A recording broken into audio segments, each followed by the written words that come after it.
folks, how you guys doing tonight? Just getting this thing cranked up. Hopefully the audio works and the video works. Looks like it is over there. Hey Del P, what's going on? Z Whipple, Thaddeus Cray, holding the wrench over there. Appreciate you guys. And got a couple updates tonight, and we'll get into that here in just a little bit. But we'll get her going here in just a second. Give me just a second. Make sure I got all my stuff lined up. TC, what's going on? What is going on? How can everybody hear me? We saw when had some encounters and hollow earth and narrow creatures. That's interesting. I'll have to look that up. But folks, share this out. Make sure everybody knows about it. Your cousin, your dog's cousin, your neighbor's cat that you don't like in the middle of the night that you're throwing a shoe at. Holy cow. Just share it out to everybody. And let's see. Hold on just a second. Let me get this thing situated here and get her going. All right. Let me turn this thing down. And there you go. I should be live across the board. Live across the board over on the Paranormal Radio app. Chasing the Truth is live Wednesday, August 25th, 2021, 8:41 p.m. my time, 7:41 over in Central Time. Fantastic. I did a little tweak here and there to the graphics. Miss T and I worked on it a little bit last night. And I did a few little spot checks here and there and got her going. So, how's everybody doing tonight? Dale, what's going on? Yeah, I'm so sad almost all his stuff is gone from YouTube. Rip Solid. Too true. Oh, fantastic, TC. Fantastic. So I've got a couple of setups in the background that's a little bit different. Tweaked the modulator, the transwarp conduits. I got all those tweaked. Hopefully it will go good. Gene, what's going on? I think I've seen one man band. What's up, brother? Tonight is Open Line, Unscreened Open Lines. And can't do this show without you. Period. Can you read everything on is the graphics coming across okay? Can you read the screenshot or the rolling, scrolling chat there on YouTube?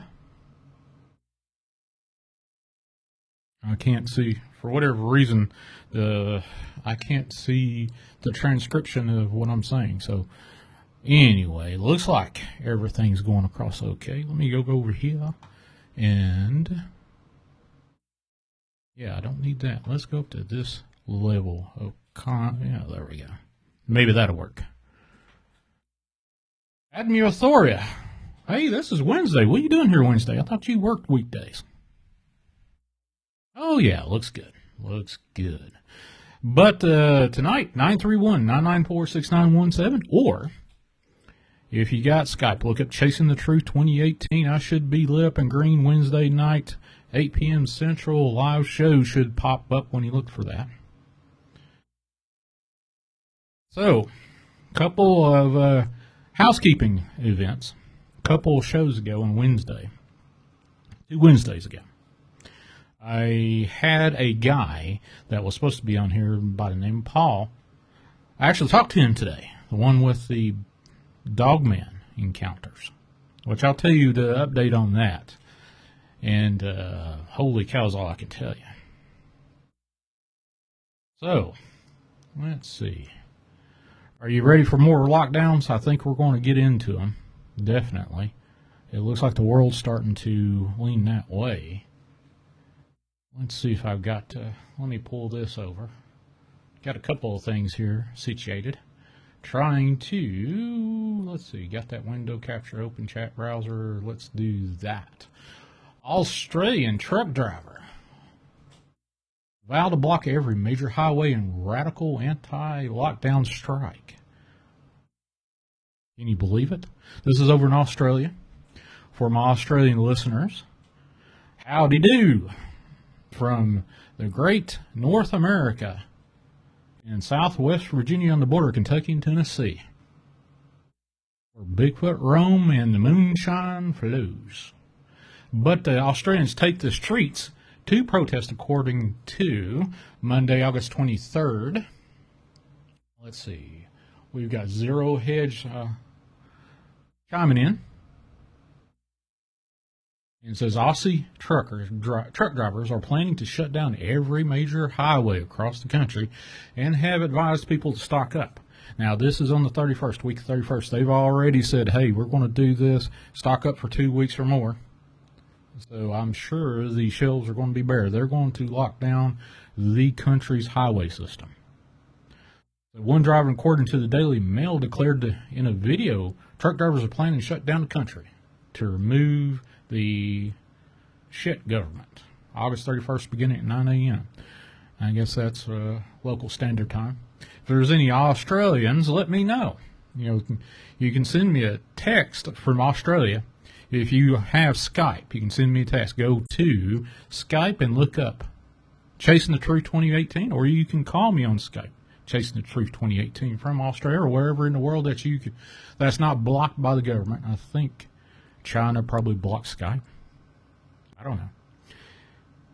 It's on. The truckies are doing it. The truckies are going to shut down the country. The man says, adding, what that means, you need to go shopping now. Get what you can for the next 2 weeks, week or two. Load your fridge and freezers. Incredible is all I can tell you. Is that going to happen here? Yep. Hey, Aaron, what's going on? But tonight's Open Lines, open topic. Nothing spectacular. I've got a few updates, which I just hinted toward an update I'll give out here in a little bit, probably at the top of the hour at 8 p.m. Central. We'll get into that. Speaking of moonshine, wonder what all the moonshiners have run into out in the woods. Well, I'll tell you what. If there is, which I do believe strongly, that there is some Bigfoot out in my neck of the woods, and I know there's moonshiners all over these mountains of southwest Virginia and Kentucky and West Virginia, North Carolina or Carolinas, Tennessee. I know for a fact there's moonshiners, and I know for a fact there's Bigfoot. And from what I understand, dogmen are around here too, in my back frickin' yard. Let's see, Highway 58 running from Wise County into Kentucky. There was a sighting of a dog man trying to attract or get somebody out of the car. Had some vocalizations going on there that I heard from Denver Michaels, which he just got out a new book, which I'll have to look that up here in a little bit. Denver Michaels was one of my guests, been a guest on my show a couple of times. Fantastic fella, for sure. I think he wrote a book about the hauntings of the Shenandoah Valley.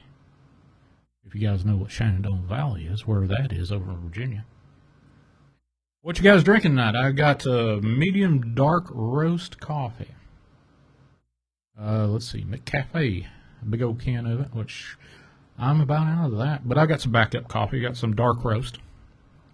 And some medium dark roast. I can't remember what the brand name is of that, but holy cow. Can't do without my coffee, especially on a Chasing the Truth night. I got a big bear in my yard. Is it alive? That's one thing my late dad, God rest his soul, he used to live up on this ridge, Sandy Ridge. No, not Sandy Ridge. That's another ridge around here. It was, what was that ridge called? Well, anyway, it was up in High Knob, next to a big lake, and there was a bear den. And Dad always said, well, I got to keep my 357 Magnum. Different story, but that reminded me of another story. Around. And I said, what do you want to do, piss the thing off? He said, well, if they're going to knock on my door, I said, knock on it. If they want in your house, they're not knocking. They're just going to peel that thing open. And that's the way it is. But a Michelob after a long day for me, one-man band. Well, I gave up that drinking habit a long time ago. Thank God that I don't have that devil on my back anymore. But that was a devil to me. But coffee, I've got, let's see, I got a Mountain Dew here in front of me, and I got some water. And I'm ready for a good long open lines. Sweet tea as usual. Awesome. But shout out to everybody. God bless y'all for at least tuning in. 20 people watching now. Wow. Hit those thumbs up, buddy. Here you go. Let me do something real quick. I've got a couple of crazy graphics that I've been working on. And, just reminders saying, hey, you need to do this or that. But please like, share, and subscribe. Hit that bell. If you do subscribe, make sure you get all the updates and whatnot from this here channel. And well, let's see, window capture. That's what I'm looking for. Why is that showing up black? I don't know. Ah, I gotcha. Never mind. That's part of the thing there. Anyway, I'm working around I'm trying to get used to this new setup I've got with the OBS Studio. Blueberry strawberry freezes, homemade. Ooh, fresh strawberries, eh? All right, so we've all been hearing about for weeks, about a month or so, a little over a month. Starting, I think April 1st is when we started hearing over here about the K9 attack over in Jimtown Road, down in Cott County, Tennessee, and then my buddy, Walden Nightmare, said that he went in and started tracking these things. He was actually boots on the ground over in Cott County, Tennessee. Sorry about that. I got a little coffee in my mustache. But anyway, looks like they, I believe, may have, let's see, Australian. Let's see, man who reported deadly Cott County animal attack had history of aggressive dogs, report shows. And I believe they went in and arrested that guy and dug up and got some DNA off of one dog. But as of right now, I double-checked today, and there's nothing, not a thing for the last 4 weeks out of that area. And do you believe it? Do you believe that this actually was a dog attack? Because all the reports say it was an unknown animal. Now, about the Jimtown Road attack. Let's pop this up. From CBS 8, where is this? WVLT. These last two stories are coming from. And that's crazy enough as it is. Just to think about it. Now, it's an animal attack, okay. Why does it have to be a dog? There was dogs sighted on the one from July 19th. I believe the one fellow that got killed. And then the lady on April 1st, she got killed shortly after that. Or died shortly after her massive wounds. Impromptu truth. Hey, brother. That was a crazy premiere that you had last night. Good story. If you guys want to... Hey, Truth, I'm going to go ahead and give you a wrench, I think, is what I'm going to go ahead and do. If you want to drop a link to your, add as moderator, went ahead and made you a moderator of Truth. If you want to drop a link there, Truth, to your channel, definitely go there and find Impromptu Truth's channel. He's got some cool stuff, and he's, like me, chasing the truth all the frickin' time. Christina, hey, let's see, we got Aaron in the house over there. And cooling towers on top of a Prudential in town in Boston. That's wild. But definitely, Truth, go ahead and drop your link there to your show. Whatever links that you want to share, you go right ahead, sir. It's fine with me. You got a wrench. Yep, you do. That's Truth. That's the truth, Truth. You got a wrench. Dragon ZW's in the house. Look at that boy right there. Now, you talk about some scary stuff. Now, Dragon, I'm not saying this to keep you from calling, but if you call, keep those shadow creatures, entities, or whatever they are, out of the show because I don't want to get locked down again. So, oh, here we go. Chasing the Truth. Who do I have on board and where are you from? Gaylord, Michigan. There was a place called Gaylord Resorts or something like that. Is that probably a... Oh, okay. Cool. So what you got to get to tell us?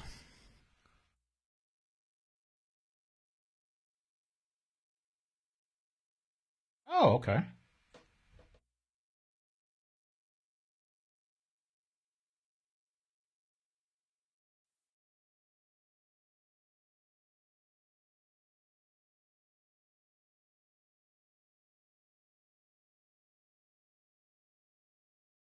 Oh, you're talking about Seth. Okay. Seth is not on tonight, though. But no, he's not. This is Open Lines. Yeah, that was over on the Dark Waters channel, but I'm live right now over on Chasing the Truth, Shawn and G. Yeah, but yeah. That's all right. I got a call. I got a call last night from a listener wanting to be on the show tonight for the Open Line. So yeah, that's cool.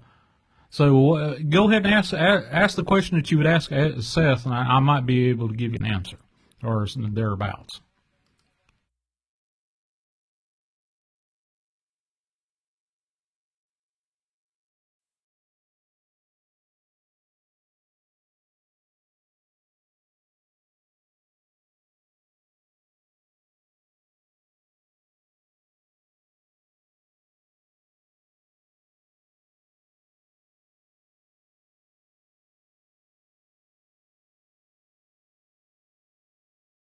Is what I'm trying to know. What I'm trying to ask.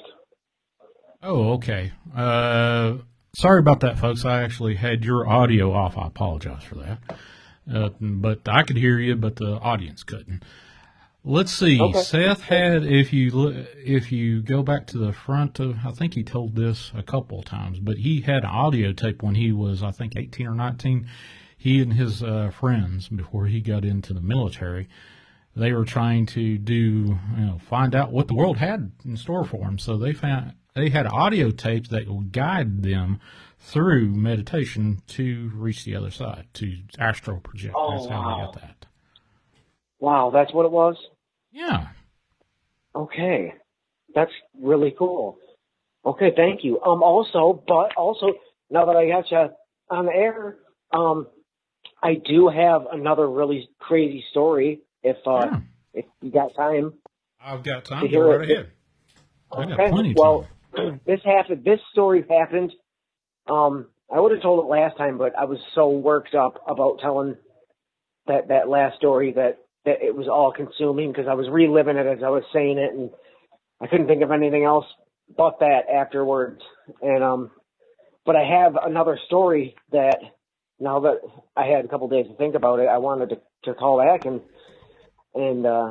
tell you guys this story about there was a girl that I was seeing. Oh, this is probably maybe only 2.5 years ago in Saginaw, Michigan. Mm-hmm. And she lived in a haunted apartment complex, and it was right next to a haunted cemetery, too, a really old, creepy haunted cemetery in Saginaw. Cannot remember the name of the cemetery right now, but I stayed the night with her this one night, and she always wanted me to stay because she didn't like being alone there. She said she could always see shadow people moving, darting in and out of the rooms, peeking around corners, and I remember one night when I stayed with her, it was late. It was really late. I can't remember what time it was. Probably maybe 2:33 in the morning. And I got up to use the bathroom or got up to get something to eat. And I swear to God, I heard a voice, not out loud, but in my head.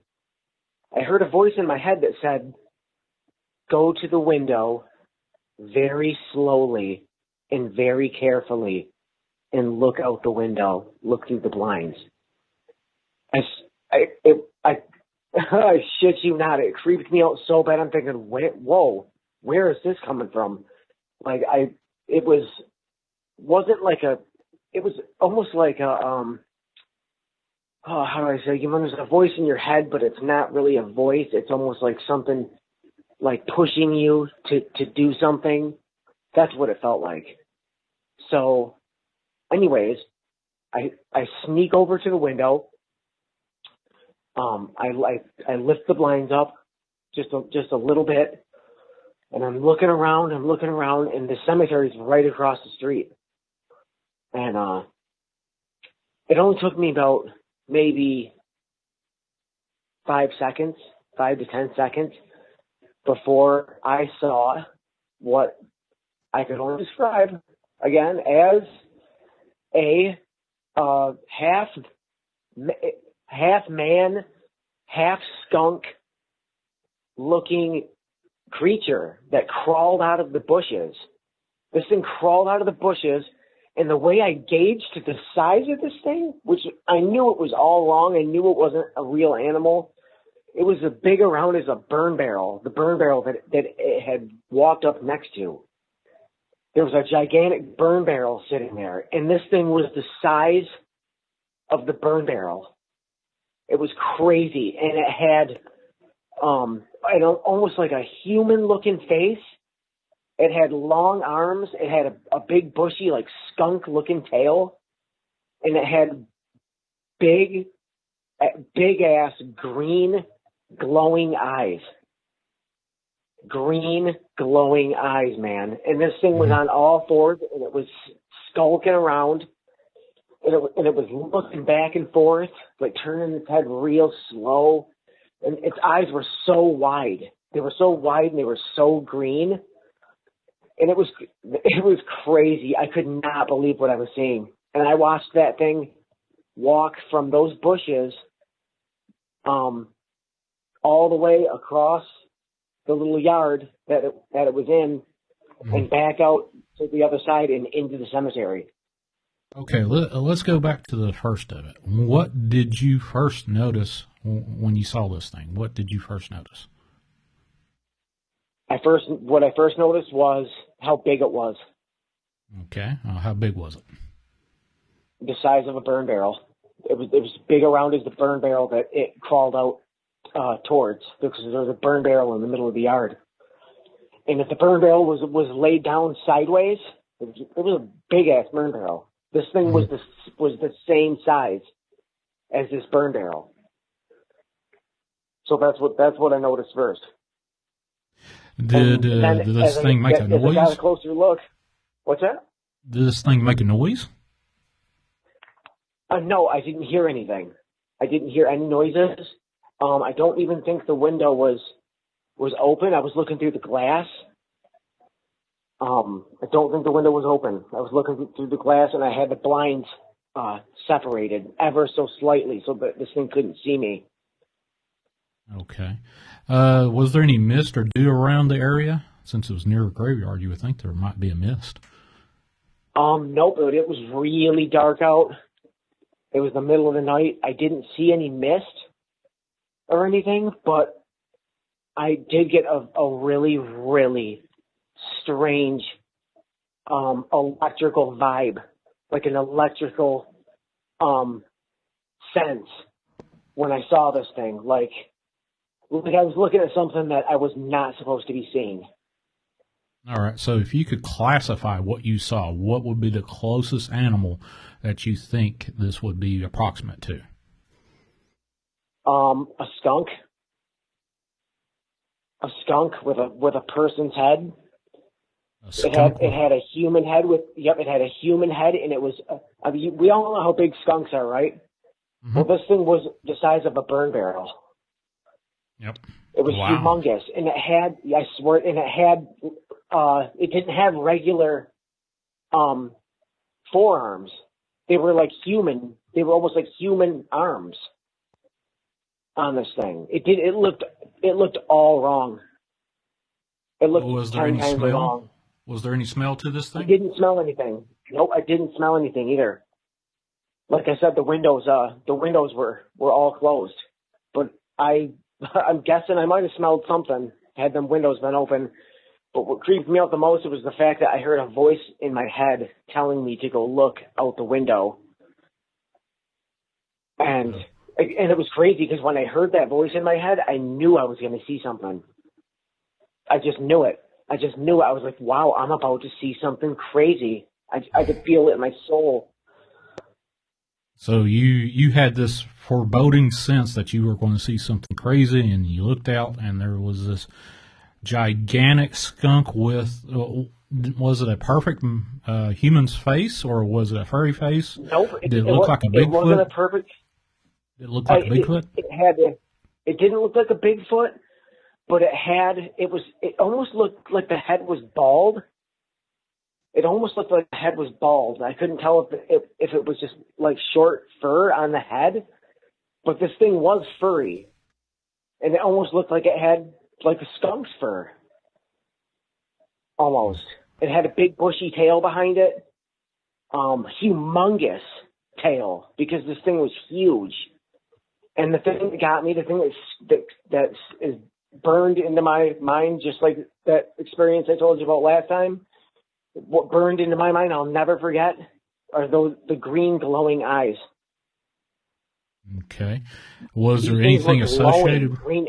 Was anything else associated with this thing, like an entity, a ghost image, anything? Honestly, the first thing that popped into my mind, because I've been studying this stuff for a long time, ever since that shadow figure incident 15 years ago, I've been studying, doing a lot of research, and the first thing that popped into my mind was a skinwalker or shapeshifter.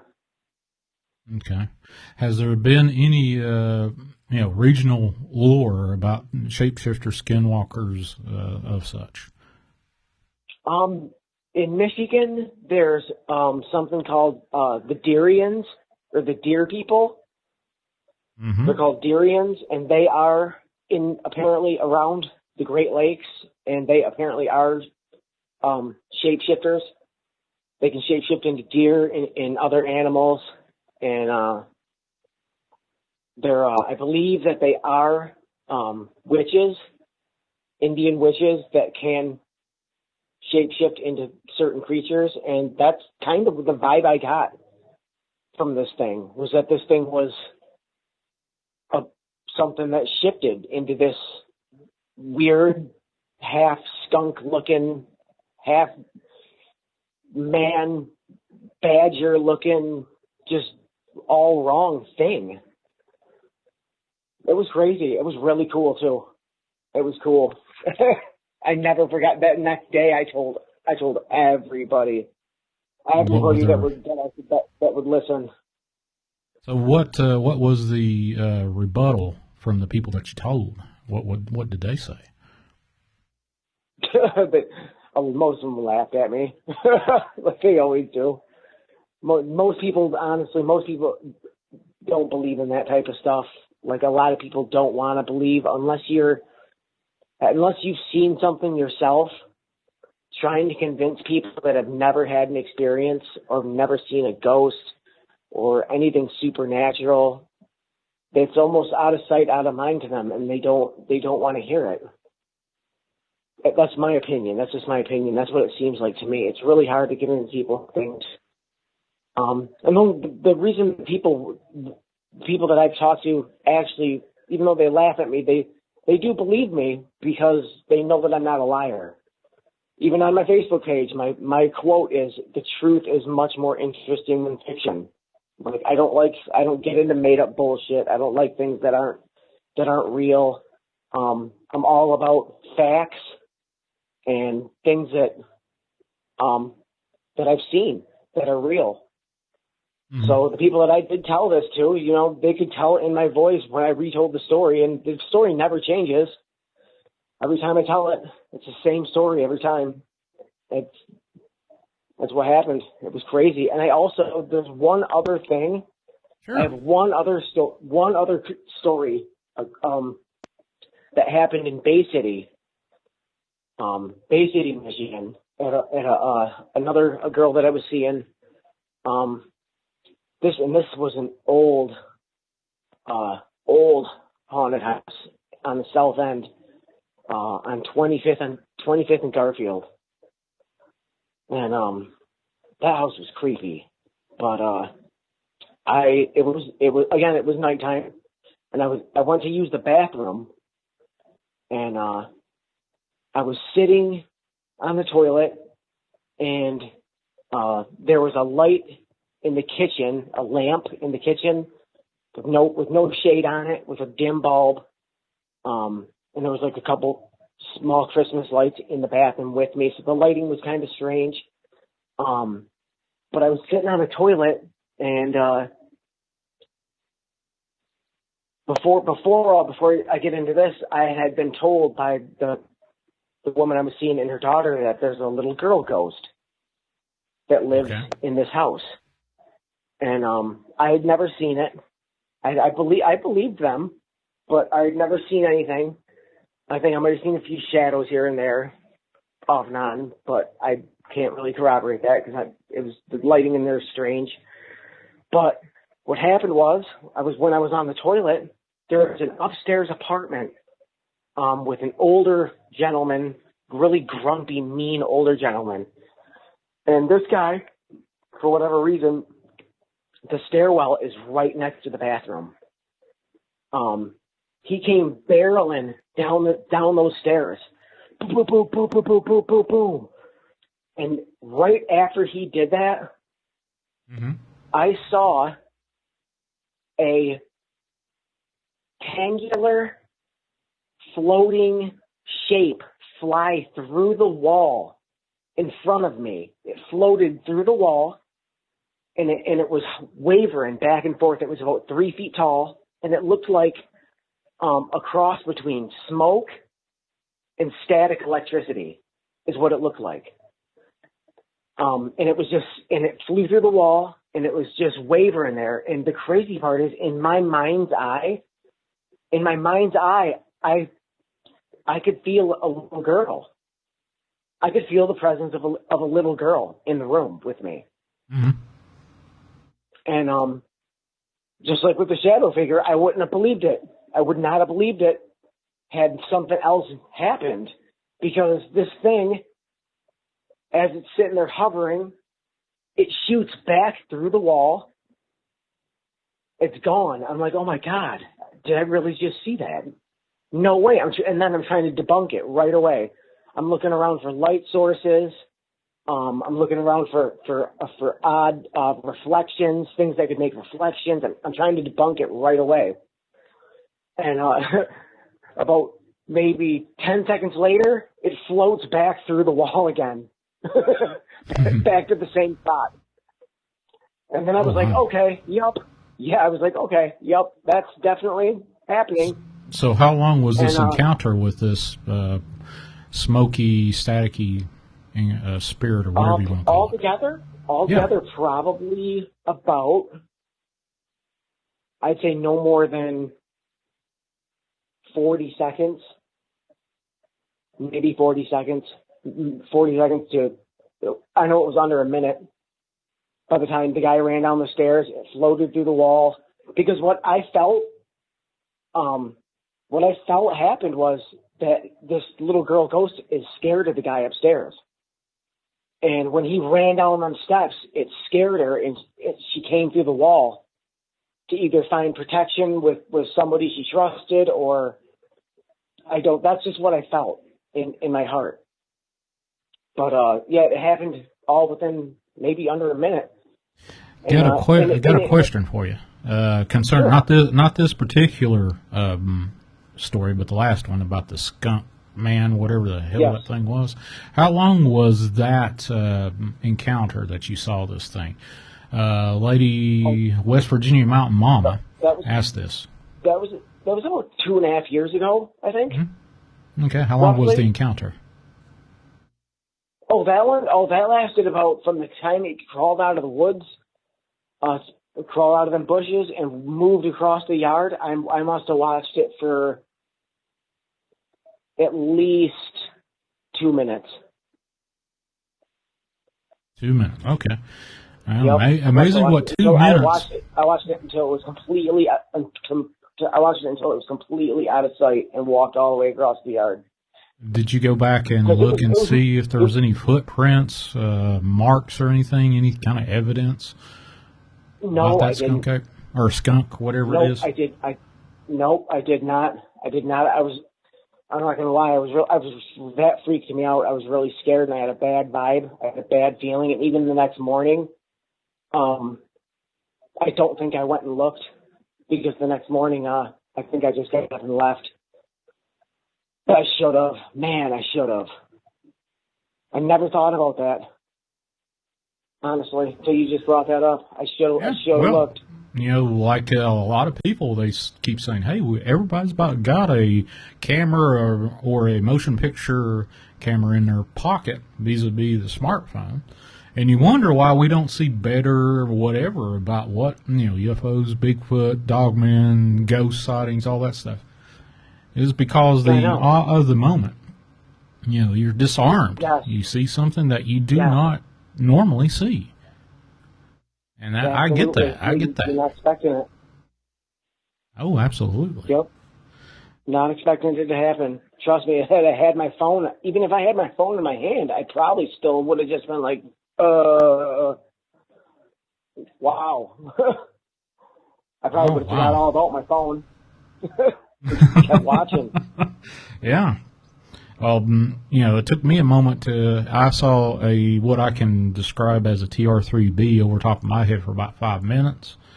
And I did have the wherewithal to pull out my iPhone 4 back in 2009 when this happened. But the damn thing, you could hear me describing the thing in the background, but the damn thing did not show up on the video. And I was pointing the frickin' thing at it. And that's just the wildest thing. So, yeah, that happens a lot. Yeah, it happens a lot, and a lot of people kind of scoff at, hey, we don't have better or whatever. Well, shit, you try to remember that, or try, like with my TR-3B that I tried to film. It didn't show up. It did not show up, and I was pointing at the damn thing at it. So, yeah. That's crazy, man. And there's a lot of variables. There's a lot of variables that go into capturing things on footage. You know what I mean? Like a lot of times, like you just said, you pointed it at it, and it didn't even capture it. But the same thing like that happens in other instances. Like there's been instances where people try to take pictures of Dogman, and their cameras fail, or their cameras shut down. Right. I've researched stories where people try to take pictures of all kinds of crazy paranormal shit, and their camera batteries die or fail, or they're blurry, or there's so many variables as to why we can't get these things on camera. And on top of it, if you do finally get a good picture, the powers that be usually swoop in and confiscate what you got, threaten you, arrest you. Yeah, that's true. That's true. Yeah, I fell asleep last night to a UFO thing on Netflix where they document UFOs and the research into it, and there was plenty of episodes where these men in black or military just come in and say, hey, you can't have this, nothing happened. They more or less just take everything that could possibly be nailed down away from you that could record this, other than, flashy with that little flashy flash that you see on Will Smith's movies. Yep, Men in Black, where they make you forget everything. Yep. That's crazy. It is. Crazy. It definitely is. But, yeah, Chris, I appreciate you calling in, brother. That's some crazy stories for sure. Yeah, she actually called it just to I thought you were still talking to Shawn. Or Seth. Yeah, Seth. Well, that was an excellent show. Now, folks, that if you have not seen my Saturday night show, that Saturday night show was off the chain. You got to go look at that over on the Dark Waters channel. But I'm going to as soon as I hang up. But thank you, I'm live. Thank you for answering. Appreciate you. I appreciate you. Lucky accidents, happy accidents, as they say.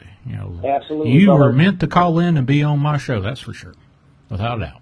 Thank you. I appreciate you so much, man. You have a blessed night. You too, brother. Take care. Bye. Bye. Bye. All right, that was Chris from Gaylord, Michigan. Now, believe it or not, he was listening to my Seth show Saturday night. One second, let me get where is this? There we go. Let me turn that off. So when the next caller calls in, you're not going to hear it, hopefully. And it won't be blasting. It blasted my ears, and I didn't remember the settings I've got here. But, hey, Dark Woods, what's going on? Sorry about that. I had to do a quick cough and turn the microphone off real quick. But, yeah. So, folks, if you're presented with... Here's a question for you. Call in if you know the answer, or over in the chat, or text 931-994-6917. 931-994-6917. Get that in, post it somewhere. Share this stream out. Get this thing out and about. Let your neighbors know. Let your dog's neighbors know. Let your cat know. Whatever out there that I'm on the air. And looking for interesting stories. It doesn't have to be, do you have a better story or a less better story? I've had a lot of people call in, so I didn't think that this story was worthy of it. I've had a few people say, well, I honestly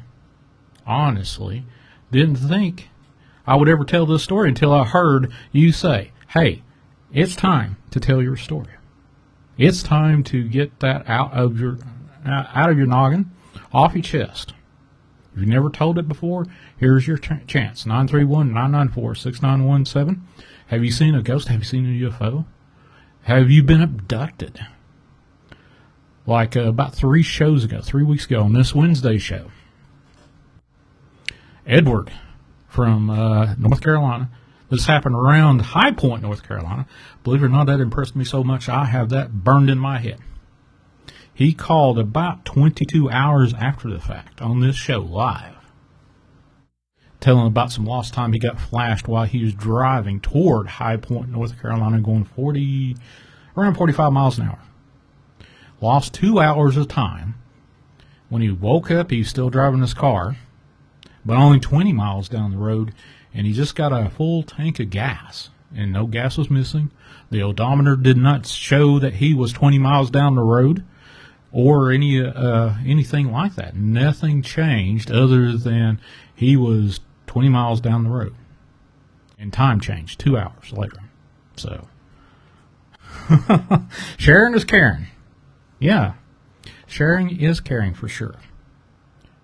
But, have you had some shadow creatures, shadow men, shadow women, shadow whatever entities? Have you had a near-death experience? Now, folks, if you haven't heard that one West Virginia mama just said, wow, 2-hour time slip. Go about, I think it was like 3 weeks ago when this happened. Pretty sure, 2 or 3 weeks ago. But you'll see Open Lines. And incredible. Now, since I've got 39 people listening, update on a couple shows ago. I was supposed to have this guy by the name of Paul on, and my buddy Thaddeus Cray and I talked about this earlier, but right before the show got on. And he has a dogmen, on his property down in Knoxville, Tennessee. Actually, Steve Stockton asked me about that. I jumped on one of his live streams not too long ago and said, hey, when are you going to have that guy back on? Well, I actually talked to Paul today, and he was kind enough to return my phone call. Well, thank you, Paul, if you're listening. And Paul, unfortunately, just because property owners, think about this. If you own a property, what is your main causal fear? Somebody's going to get hurt on your property, right? Yeah. Think about it. Let's see, that big thing that the Vault of Nightmares had out for that Booger Valley. He had to go out and get this big disclaimer, just waive everything that you couldn't sue him for a broken hangnail thing. If I take you out there, according to the Vault of Nightmares, you can't do anything to me. I'll let you own my land. Well, think about it from that perspective.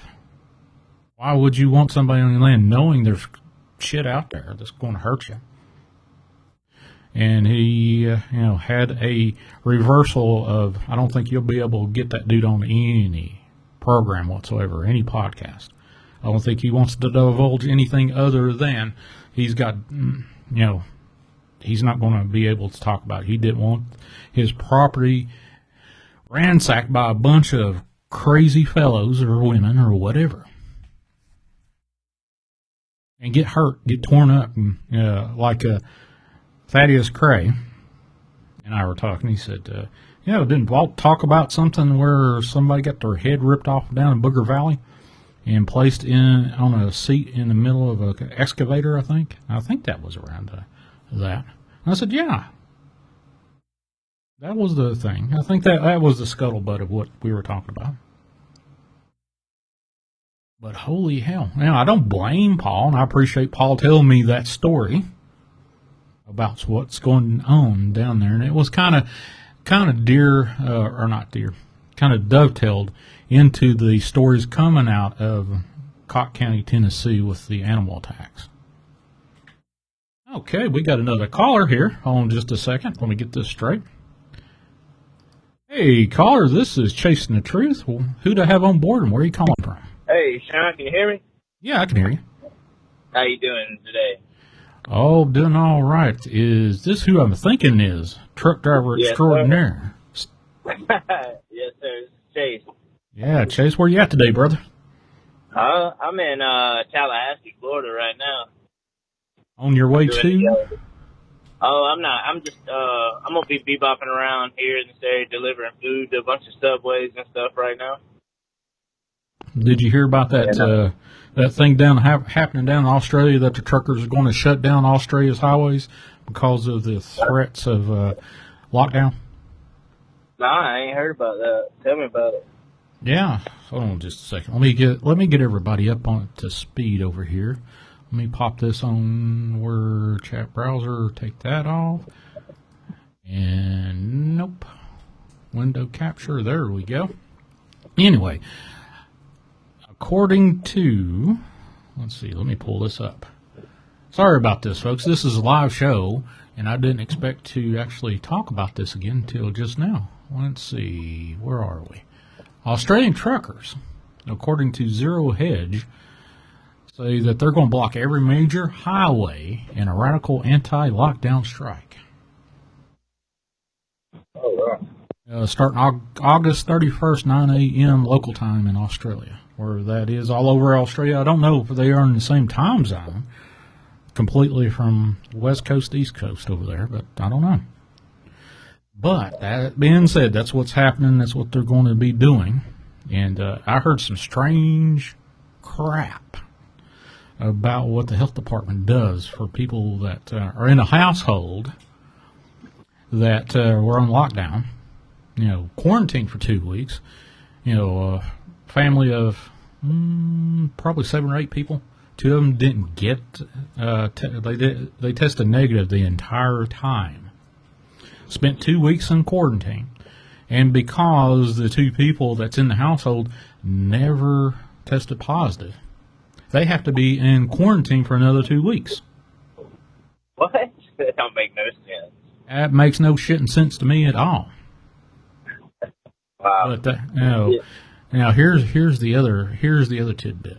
The 2 people that did not get into the quarantine did not get the what you call the jab.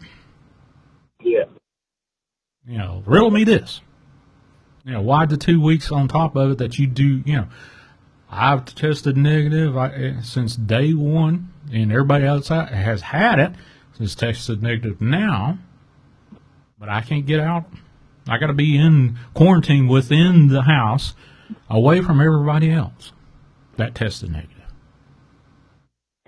Now, I don't get that. That's just somebody that knows better than I do about public health and all this crazy coof stuff. Let me know what's going on with that. But that's just crazy. So what's happening with you? Not too much. I got. I believe my mom's on the other line. She says she got some ghost stories for you. Oh yeah. Let's hear these. Where's she at? All right. She should be on now. Are you on? I'm on. I'm here. I was just listening to y'all. Oh, okay. Well, there you go. I can't believe you drugged me into this, but okay. What kind of he ghost asked stories? me if I had any. Well, just stuff I've heard when I was growing up. The one that comes to mind was there was this like an orb or a bright orby light on a big giant oak tree that was down this dirt road.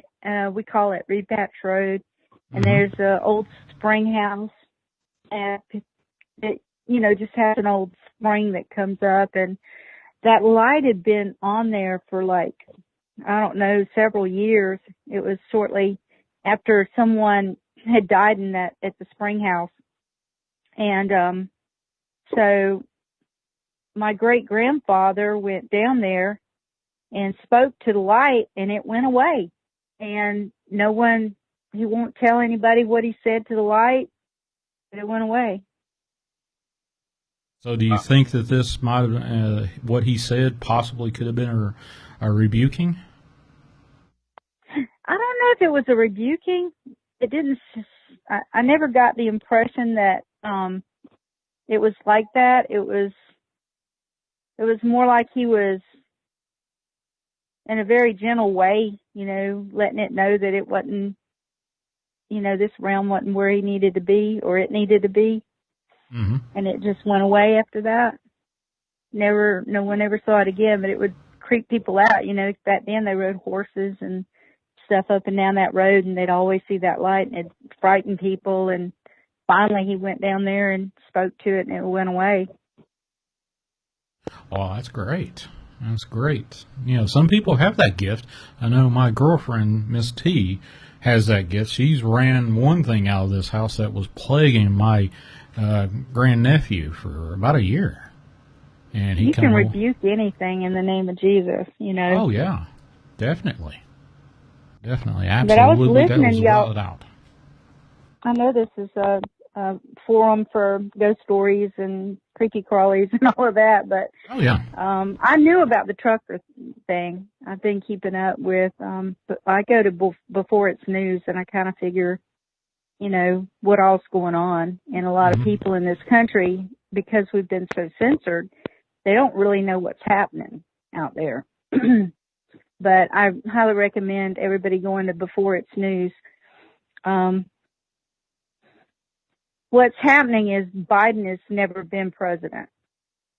He's not been in power at all. He's never even set foot in the real White House. He's been seen at Castle Rock there in Atlanta. So it's all been a big show. Everything that's been going on that looks really, really bad and making Biden look bad is really to wake people up. It's kind of like a psych ops, trying to, all these people that voted for him, they're trying to almost give us a near-death experience with everything. But this is worldwide, everything that's happening right now to get rid of what we call the cabal, the deep state, satanic worshipers, all these people that have been kidnapping children and the adrenochrome blood, the dark side of Hollywood, all this stuff for all these years. You could say Satan's been in control of the whole world. Mm-hmm. But the military asked Trump to come in. He ran, and Hillary was supposed to get it. And by the act of just God, Trump won, and it ruined their plans. And so Trump before he left office, he gave the power over to military. The military put a fence up around Washington, D.C. It shut down. CIA, FBI, all the three-letter, all of that's gone. And this month, it's fixing to come to pass by September 11th. Trump will be back. I know this sounds crazy, but this is what's really happening. I mean, I don't know if everybody's seen how odd it is, and a lot of people don't understand that Trump has been saying stuff about the vaccine, right, or seemingly supporting it. And that was like a red flag to me, and I was kind of doubting all of this stuff is going to be, the truth. I thought he was like deceiving us because of that. But I found out that Obama was supposed to take our weapons away from us, and Hillary was supposed to start World War III, and a lot of the major cities were going to be blown up. So what would have normally happened was the only way Trump could literally get out of that scenario was to fast-track the vaccine and keep it as experimental so that way they couldn't force it on us. Because if it was passed by the, FDA, the Drug Administration, if it was passed, then we could be forced to take it, Well, because I'm we're not under exactly. martial law, and when you're under martial law, they're supposed to make it where our Constitution wouldn't be, relevant. Well, what's happened with Does the that government? make sense? What's happened with the government? They can bypass a lot of the First Amendment, Second Amendment, all that stuff by, hey, we're going to do it through private organizations, private businesses. You can't come in, you can't buy, sell, or trade in here without X, Y, Z passport. Right. And that's it how they're sounds like the bypassing mark all of the that beast, crap. which is exactly what it is. The vaccine is, and it's also is mainly to depopulate the world. And I mean, it gets deeper than that. There's so many rabbit holes. It's crazy, but all this stuff's fixing to come to pass, and it's going to be announced on national media. But they're fixing to have a blackout, and I'm not sure how many days. They say 3 to 10 days, and there'll be an emergency warning. Hey. Huh? No, I don't want to get the show knocked off, but stick with the ghost stories. Yeah, well, We better get back to ghost stories. Yeah, let's go back to ghost stories. BeforeIt'sNews.com, and you can catch up on a lot of those videos that explain things to people. And once you start putting these puzzle pieces together, it'll all make sense. Yeah, I truly feel like everything's going to be fine. Hey, tell that story about when your mama slapped you. Oh my gosh. We lived in this house that used to be a boarding house, and it also used to be a hospital. And so people died there. And my mom saw me come down the stairs, but she saw two shadows behind me, a taller one and a shorter one. And I was in the kitchen making a peanut butter and jelly sandwich, and she walked up to me and took me and spun me around and slapped my face and she told me not to have boys in the house. And I thought she went crazy, and she told me that she saw the shadows coming behind me, and she didn't see anybody, but she saw the shadows and thought that, it was somebody in the house. And it was just, and I've been like changing clothes upstairs and felt like somebody walked up on me. I mean, I didn't see them, but that gut feeling, you know, where you go like that and you just feel like somebody walked up on you. That's strong. Mm-hmm.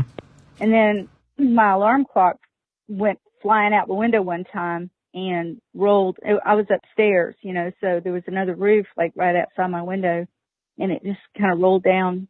It was haunted. The house is definitely haunted. Tell the history of that house.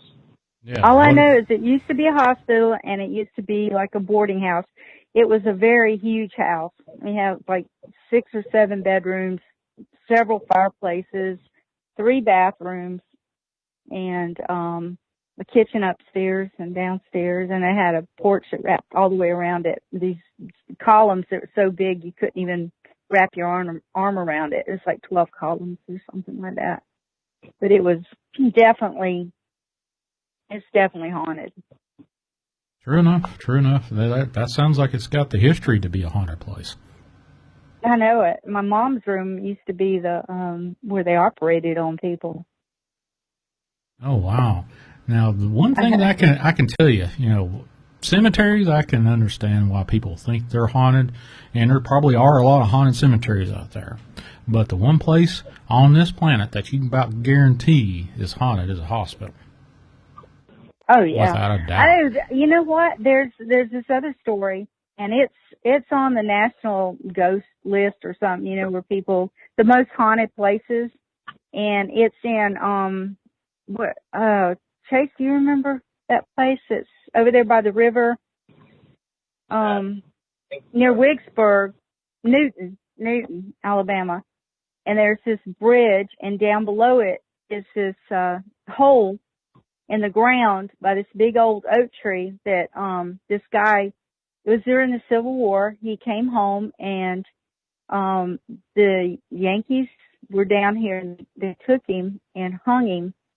And he wasn't hung high enough, so as he was hanging, his feet was kind of sort of touching the ground, so they dug a hole up under him so that it would be far enough that he could complete being hung. And now, to this very day, if you try to fill in that hole, within a few seconds, it's almost like a little sinkhole. It just will not, you can't fill it up. That's interesting. Is there a lot of limestone around that area? Do you know? No, not there. It's not. It's kind of like a sandy type, river bed type environment. Okay. I mean, it's actually historical fact, that particular ghost story, and it is nationally known. It's in a book. It's Newton, Alabama. You could probably Google it and Google hanging and the hole can't be filled or something like that, and it should come up. I'll have to look that up. I haven't heard about that particular story before, but it makes perfect sense. Any place that's there's some kind of book that they have. I guess it's United States Most Haunted Places or something like that. Mm-hmm. Hey, I was going to speak on something that Wes said in the chat, and I'm probably going to get out of here, but about the food shortages, man. I've been personally witnessing that with delivering all this food, subways and firehouses and all. Yeah. It's a lot of stores that I come to are having to close their doors because they don't even have their supplies, and it's chaos. It's not even like it's not just the one chain that I'm dealing with. It's multiple ones from other drivers I'm hearing. So definitely something. Well, the government's paying the farmers to plow up their produce. Yeah, we've heard that. So y'all, you cannot not believe something more is fixing to happen when they start trying to mess with our food supply. Yeah, everybody on here, we all know we're prepared. All right, yeah, that's true. I just was wanting to call in and let you get let her tell some of her stories because I've been hearing them my whole life, so it'd be best to come from her. Yeah, ma'am, what's your name? All I know to call you is Chase's mom. I'm almost embarrassed to say. I'd rather not say. What's your middle name then? Somebody I know may be hearing this. What's your middle name? Yeah, well, there's only like 54 people now listening. My name's Grace. Grace. Well, that's a pretty name. Yeah. I like that name. Well, thank you. I'm a retired aircraft mechanic. Oh, my God. The stories you could tell. Oh, yeah. Some of my best ones are when I was in Kandahar, Afghanistan. They killed a giant while I was over there. You ever heard of the Kandahar giant? Yeah, actually, my last show on Saturday night, I was talking to a retired Army vet, and I asked him about the Kandahar giant. Did he hear anything about that? And of course he said, no, I didn't. But he had an oddly long pause before he said that. Yeah, they tried to keep it secret, but, That was an intense show, Shawn. You get one Southern girl on a camp like that, and you get a story like that, they ain't gonna be no secrets. The telephone telegraph and tell you. Huh? Tell a Southern woman. Tell a Southern woman. Yeah, that's for sure. Oh, yeah. I've got some folks in my life that they've got that same moniker. But, yeah. Well, it was nice talking to you, and my son has let me hear your show a few times. Oh, well, anytime you want to call back, I'd love to talk to you about your time over there in Kalahar. And, get the... I got some tales to tell now. I ran up on some Taliban. I was off by myself on a truck. I'll tell you about that one sometime. Oh, yeah. Well, anytime you want to tell it, you go right ahead and tell it. Okay, I will. All right. Well, I mean, not now, but another time. All right. Well, anytime that I'm on the air, you call in. I'll vacate everything, and we'll listen to you and tell us some tales. All right. Well, it was nice meeting you, and you have a good night. Okay. Well, thank you, ma'am. Thank you, Grace. Thank you, Chase. All right. For calling in. Bye-bye. All right, well, we'll talk to you later. Bye-bye. Take care. Keep it between the mayonnaise and the mustard, buddy. Absolutely, man. Absolutely. All right. Take care. Bye-bye. Chase, frequent caller. He usually calls about once a show. Now, Kandahar Giant. Can you? If anything is going to perk my ears up, is talking to somebody that actually had, more than internet's second, third, fourth, 400,000th secondhand knowledge of this. You get a vet that says, "Hey, I was based over in Kandahar, and I heard firsthand that this thing was going on." Holy cow! Now that out of all the people that calls in, when they say, "Hey, I heard this when I was over there in Kandahar, that they killed a giant," what the hell? But anyway. That was some crazy stuff, and then we got a little deep in the weeds, I guess, about the Colt 45 stuff. Now, I don't mind talking about it, but you gotta, if you talk about it, use some code words, because the folks that be, the AIs that be, are always listening, without a doubt. So if you want to talk about that, you can't go full on crazy on that. But, I'm of the ilk that I'm going to tell you anything. I'm not a doctor. I'm honestly not a doctor. And tell you what, if it's your body, you decide what to put in it. That's all. That's the way I'm going to leave it. Follow up with your doctor. If you believe them, go for it. If you don't, follow up with the next one. That's the one thing. As long as I've been in the medical service, as a respiratory therapist, then over sleep labs for about a decade, you can fire your damn doctor. If you don't believe what they're saying is true, you don't have confidence, you can fire the shit out of them. They work for you. You don't work for them. You don't, well, trust them. Shit, move on. That's it. People don't believe that. I think they're under this little umbrella. Well, if I get rid of this, I won't be able to go in. Yeah, you can. There are literally a lot of them out there. Unfortunately, they tend to have the God complex, which I know a few people that are from MDs that are good people, without a doubt. And then there's some out there that don't know how to tie their own shoelaces and think they're gods. Don't ask me why. I don't know. That's just my opinion, and I'm sticking to it. But nobody's endorsed that, by the way, just to let you know. All right, we got another caller. Hold on just a second. We'll get this one on the line. Hello, caller. This is Chasing the Truth. Where are you from, and what's your name? This is Dragon. Wow, Dragon, what's up, my man? How you feeling? Not a whole lot. I told you I'd call. Oh, that's cool. Yeah, I can't see chat. I had to move to another room. It's a little easier to talk. I don't get interrupted. So, but yeah.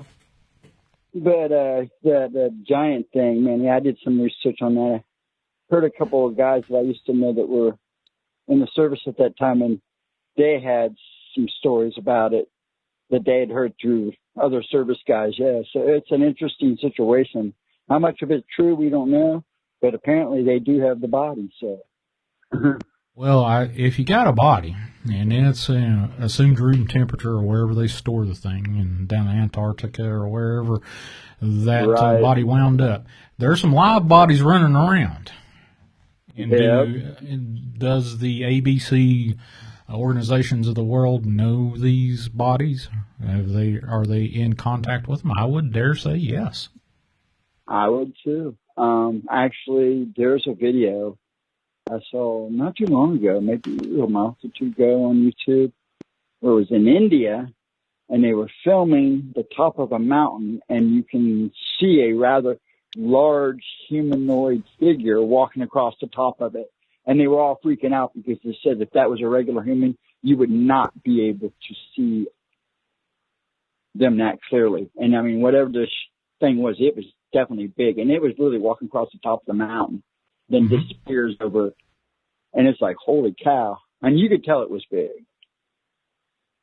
Yeah, well, there's more truth out there than even science fiction. Yeah. What we see in science fiction, Bigfoot and my buddy over there, he's the same ilk I am, that what we see in science fiction in the movies, they pretty much got that from real life. They just adapted it to the screen to them, kind of say, well, we haven't seen this in a while. Let's talk about the Bigfoot and Dogman and all this other stuff and put it into film. And so I agree with that. Yeah, I agree with that, because you'll find that a lot of that stuff, either they've already accomplished or in the middle of accomplishing, or it's already in what I call the mathematical stage. They're, developing the product. But yeah, it's crazy out there, because I honestly think that, there's stuff that we're meant to understand. There's stuff that we're not meant to understand until the divine decide to let us understand and know. I think it's all being revealed very slowly right now. And I'm sure we're in for a lot more treats to come. Oh, wow. So how's your last trip to the establishment? Yeah, that's what I call. Actually, as you know, I went to a cabin the week before, and then I went back for a few days after. Actually, at the cabin, I only had 2 incidents. The first night I was there, it was really weird. He had warned me the peacocks had been acting strange. And I was getting ready to settle into the night. I'd been on one of the shows Sunday night and left and got there and getting ready to settle in. I was popping a movie because, I hadn't been sleeping. And all of a sudden I heard a peacock. Then I heard another peacock. Then I noticed another peacock. I mean, they were like screaming like crazy. Where I noticed they kept getting closer and closer. The sound was getting louder and louder. I'm like, holy cow, what is going on? And I opened the front door to the cabin, and there was like 10 peacocks standing. My cabin sat in a little square. And then the only real clear path is 2 little small paths that lead into the forest, into the woods, and then the driveway. And they were all like in front of my cabin, which faced the woods. The driveway was in the back. And they were all standing like in the front yard. And I'm like, what the hell is going on? I mean, they were so loud. It was crazy. I'd never seen them all grouped up like that before. And I yell, okay, enough is enough. You can go home now. They all turned around and looked at me and walked away. And I'm like, holy cow, what, will that ever happen again? But no. And then the night before I left, I had took the first week before surgery, I didn't take any electronics. I didn't take I took my PS3, my PS4 to play games on and watch movies on. So I didn't take any electronics. But when I came home after surgery on Wednesday, when they let me go, I came home, grabbed some stuff, I grabbed my laptop, and grabbed my camera, video camera. And I tried to set it up at night to watch the woods and didn't catch anything. And I'm like, it figures when I look for stuff or try to catch stuff, I don't catch crap. So I pretty much gave up. I did get in the background, there's a hooting and hollering, but I couldn't tell what it was.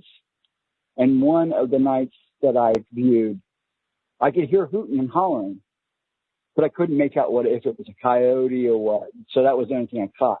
Well, the night before I left, I couldn't sleep. So I just sat on the front porch. I had everything packed and in the car. That way all I had to do was get up, clean up the cabin, and leave. Because I was planning on leaving about 5 or 6 in the morning on Monday morning to come home. And I'm sitting on the porch, and then the front porch light hits the tree line in front of the cabin really good. And I kept hearing noises, so I assumed it was a deer, since I hadn't seen anything all week, the whole time I was there. And then I noticed it. It was a big shadow, and I could tell it was crazy. I think for the first time that I've actually seen a Bigfoot. I think it was the grass man. I'm pretty sure. And then I'm cussing because everything was packed away. I'm going, where's my camera? I'm running around looking for my camera, trying to find my phone. And I'm like, it figures. But yeah, I think that was the first time I actually saw one, because I'm pretty sure that's what it was. At first I thought it was somebody in a gunny suit, because a lot of people go out there and do illegal hunting.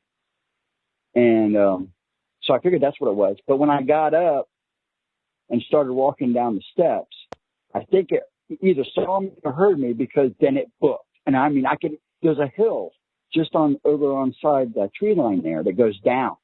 And whatever it was, man, I could tell it was on 2 feet, and it was booking. And I mean, it was booking. But I about cried. I finally saw one. All this time living in Ohio, I finally got to see a grass man. And that made my night. But no, and then the one time at the hospital, it was not the day of the surgery. They kept me because they wanted to keep me till I got my test result. So that would have been Wednesday morning. Tuesday night, my room faces the nurse's station. So I'm like on a corner hallway room, and my room is out just down the nursing station on the inside. I can see the hallway, the hallway that would be in front of the nurse's station. I could see part of it and a little bit of wall. And there was one nurse sitting clear at the other end. And this is about 11:30, 12. And I realized, because I don't watch TV there, and I didn't take anything with me. In fact, I left my phone in the car. So I was bored. The nurse kept looking up at the end of the station like she was being distracted. What the heck is going on? I mean, she looked kind of concerned, but she was like hesitant. So I sat a little longer, started watching her and her reaction. And then I saw her stand up and look at the counter. And when I looked at the counter, you could see 2 shadows crossing by each other, but nobody was there. You understand? It was like 2 people walking at each other and passing each other. Then they'd turn around and come back. But all I've seen is just as they crossed, because of my view I had. And she's standing there shaking her head. And I yelled to her, "Oh, you see it too?" And she goes, "Yes, but there's nobody over there." And I said, "What?" She goes, "There's nobody over there." And she kept pointing. I couldn't get out of bed because I was all hooked up to a machine. And she still slowly started, as she was coming to me and watching it, she paused. And then she said no. And then she picked up her pace and came into my room, and she stayed there till another nurse showed up. She goes, "That's the first time I've ever seen that." I go, "I didn't know what you were looking at first, then I saw it." And she goes, "How did you see? You actually saw it?" I go, "Yeah, it was 2 people looking like they were crossing in front of each other." She said, "Yeah, they were doing it for like 5 minutes." And that's the only thing I saw this time. Yeah, that was the only time I saw this time.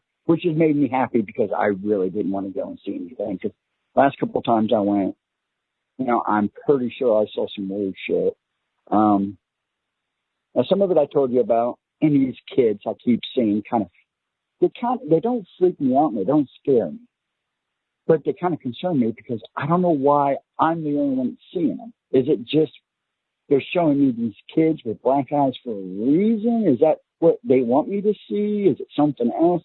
But it's starting to bother me because it's always like the same kid. It's always like the same two kids. Now, the white-eyed girl, I've never seen again. I've never seen that thing again.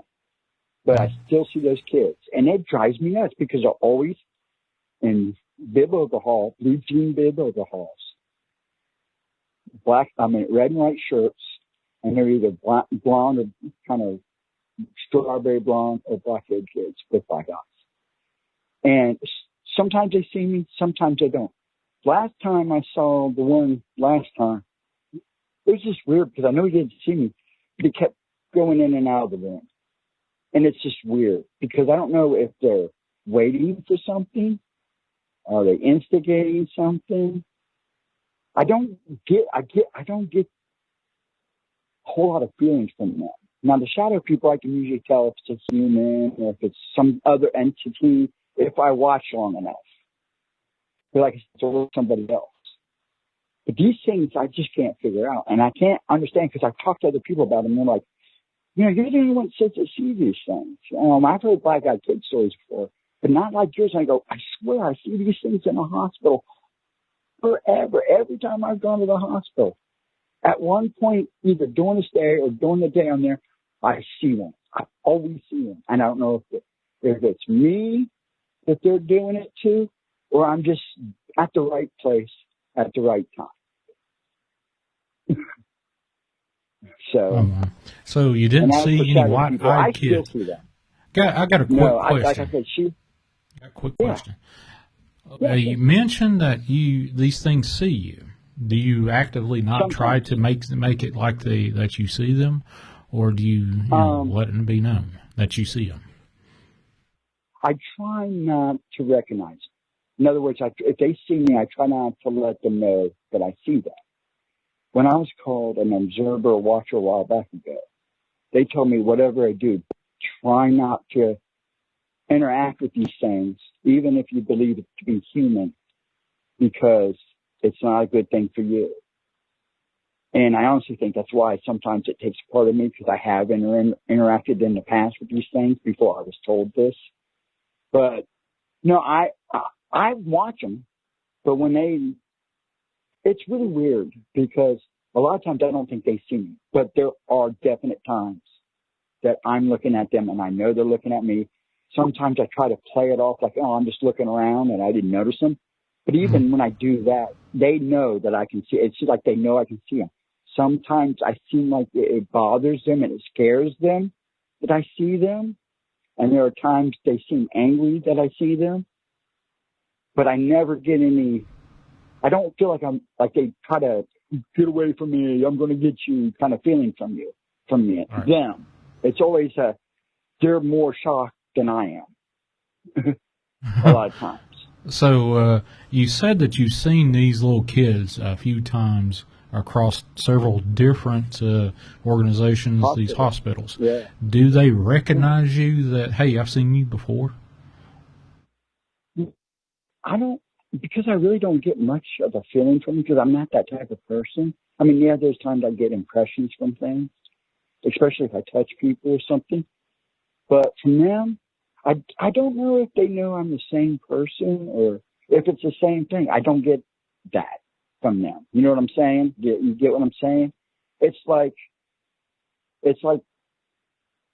now there was one, no, I can't say that because there was one time, I'm pretty sure I was in the hospital a while ago for 2 weeks. And this was before I started talking on the show. I had taken a flu shot and got really sick. And I went to the hospital and I kept seeing the same, I know it was the same kid because it was the same blonde haired, black eyed kid with blue jeans and the red and white striped shirt.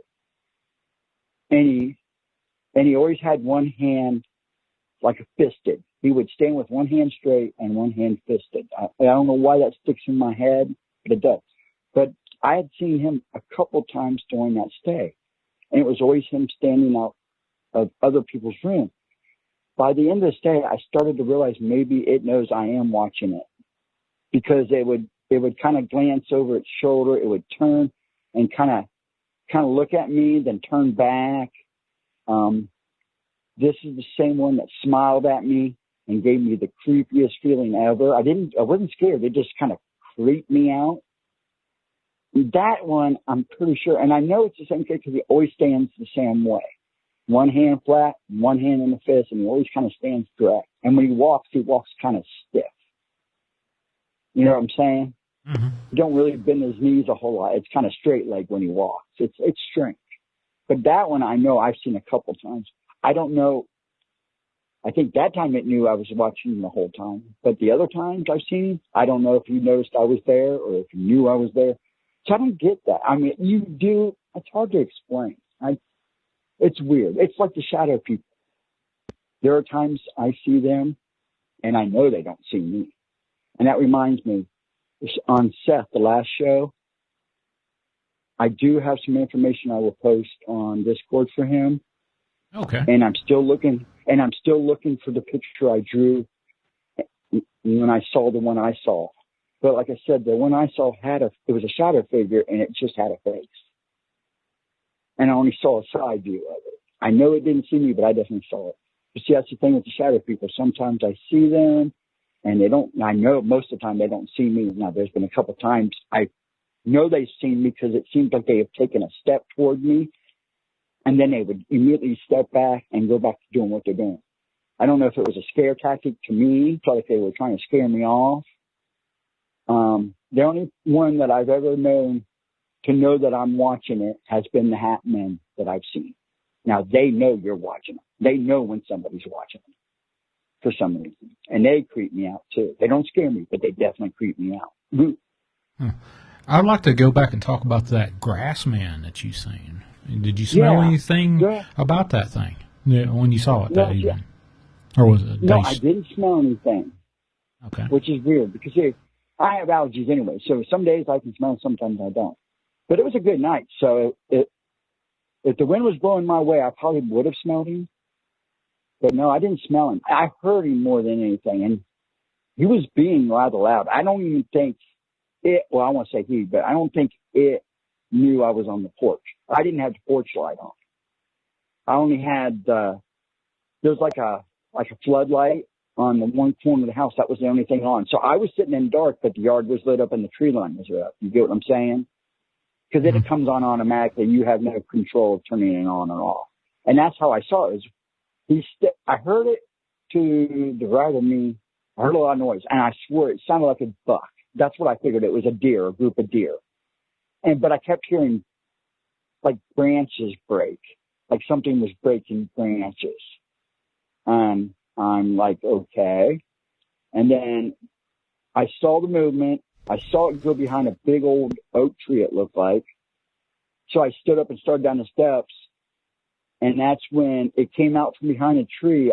I couldn't tell if it looked at me because it was like more a shade. It was in shadow. But I could tell it had long fur. The way it glistened off of what little light hit it. And then it was gone. And then I heard it run down the hill. And it was booking. I could hear things break. I even went down the morning. I waited till light to leave, and I took my phone, so if I found any footprints, I could take pictures. Couldn't find any footprints because it's all real dense foliage down that hill. But, man, it looked like a tornado went down that hill. I mean, all the tree limbs were broke off.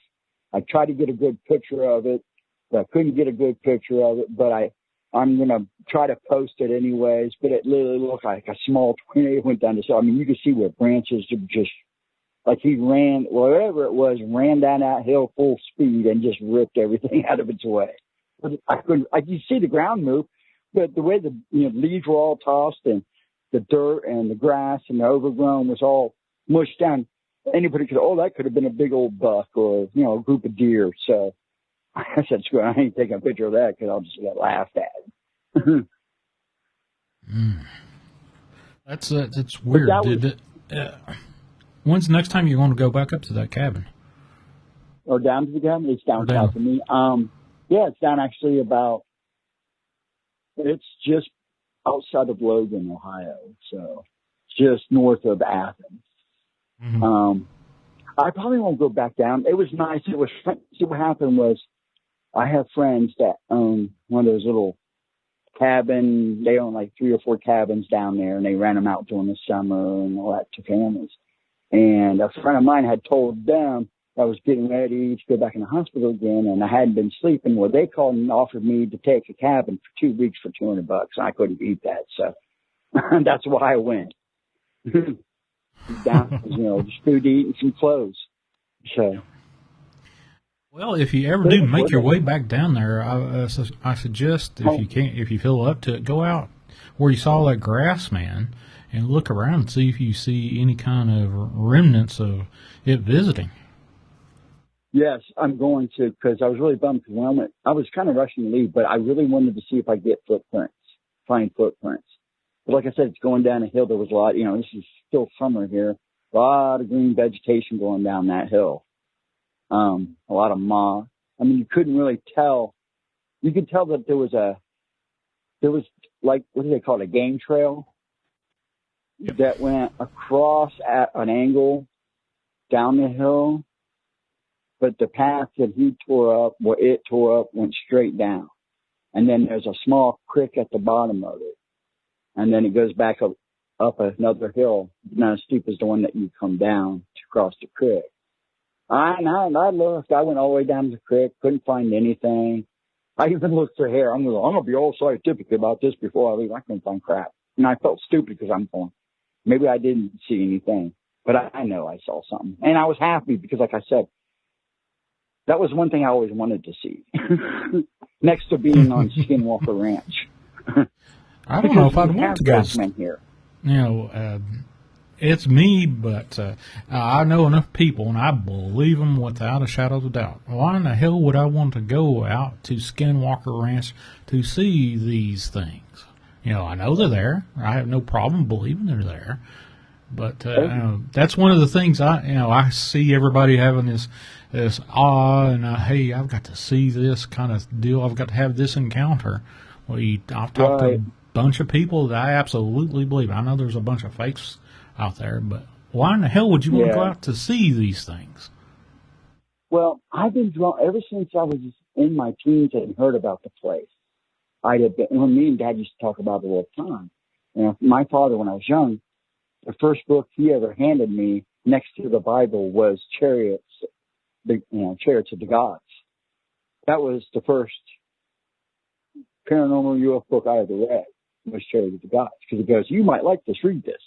So we talked about it a lot. And I have dreams about the place, like I've been there before. I do have those. I feel I'm drawn to the place. And for some reason, me and a couple guys had talked about pulling up the money and either going. We keep saying after the coup, traveling right now is a pain in the butt. So I don't know if I ought to get to go, but we are talking about going. As soon as we think we can get out there without any hassles, me and 2 other guys are going to go. I'm going to take a week off. And we may not get in, but at least I'll be around it a little bit to maybe settle my urge to go. Because, they watch that place pretty close. I mean, I guess if you go in if you go talk to us, so he said, one of my buddies says, if you go into town and talk to a certain person, they'll help you, but they probably won't let you in because, they're filming the show there. And he said, but they may let you take, there's certain people they allow to give like little tours around the ranch. But yeah, I've been drawn to the place for a long time. And I tell myself, maybe if I just go out there, even if I don't get in, just like stand by the gate, maybe they'll get rid of that urge once and for all, even if I see or don't see anything. Right. So, but yeah, I've always wanted to go. It's always one of these, it's like everybody, I'm going to go to Area 51, where my ex-wife, her grandfather was a colonel in the U.S. Army, and he was a colonel in the Signal Corps, and his job was And he ran the people that did the blocking out of a lot of the secret stuff. All those black lines were done by, you see in a lot of that older declassified stuff, was his team blocking it out. He was also there when they raided Hitler's house. In fact, he was pissed because he wasn't mentioned before he passed. He was pissed because they didn't mention him in the Monument Men movie because he was a main player in that. Well, he helped organize it. But yeah, I mean, he told me, there's stuff out there. He told me everybody wants to make a big deal out of Area 51. He goes, I'm going to tell you right now, there's nothing at Area 51 but a bunch of secret weapons. All the juicy stuff is still back at Wright Pat. So apparently some of the stuff is still right here in Ohio in Dayton at Wright Pat, from what he was saying. So there he says, he always said Area 51 is a ruse. It's done that way, What you do is you make it sound all, conspiracy. You play the lie upon a lie upon a lie. So he says that's how they play that. But he says there are underground bases in Utah and Oregon. But he wouldn't go into too much detail because he was a true patriot. Trying to get information out of him was like trying to crack a total shell with your teeth. So, well, he was a hard man. I want to touch on one thing, which the caller before, Chase's mother, Grace, chased the truck driver down in Florida. Touched on that kind of hard giant. That still got me in awe. That's the first person I've actually talked to that was in service at the time that this supposedly happened. And she said, yeah, that's what I heard over there. And she was a mechanic over there. Yeah, mechanic. Yep. You see, that's same. And the weird thing is the story you hear that's, running around how they went in after another, they went to look for another squad. And that's when they found their bodies in the giant, the guys that told me the stories that they had heard through the grapevine was pretty much the exact same thing.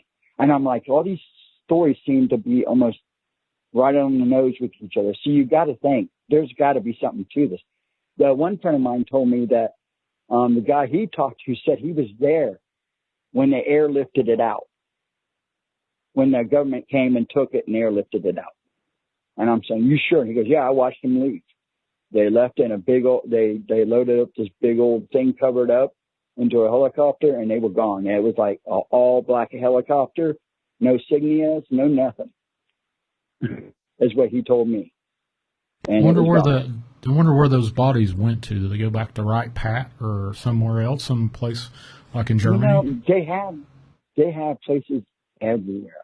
Now, right now, I believe my son-in-law is stationed in I think Germany right now. So I'm hoping he gives me some information about what's going on because he's kind of into it, but he could be anywhere. I mean, they have bases everywhere. We all know they have bases everywhere. I mean, there's little secret hiding places all over this country and everywhere else. So it's like I'd asked her grandfather once. I straight out asked him, "Is there UFOs?" And that's when he talked about Area 51 and Wright Pat. And the only thing he would say is, "Well, let's put it this way: there's more than you'll ever know out there, and there's more out there than you'll ever know because the government won't tell you until it's the last minute." So I got the impression that unless you see them coming down invading us, they ain't going to say nothing.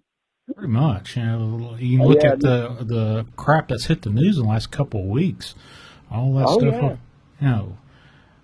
You're like, okay, why didn't you plan for this better?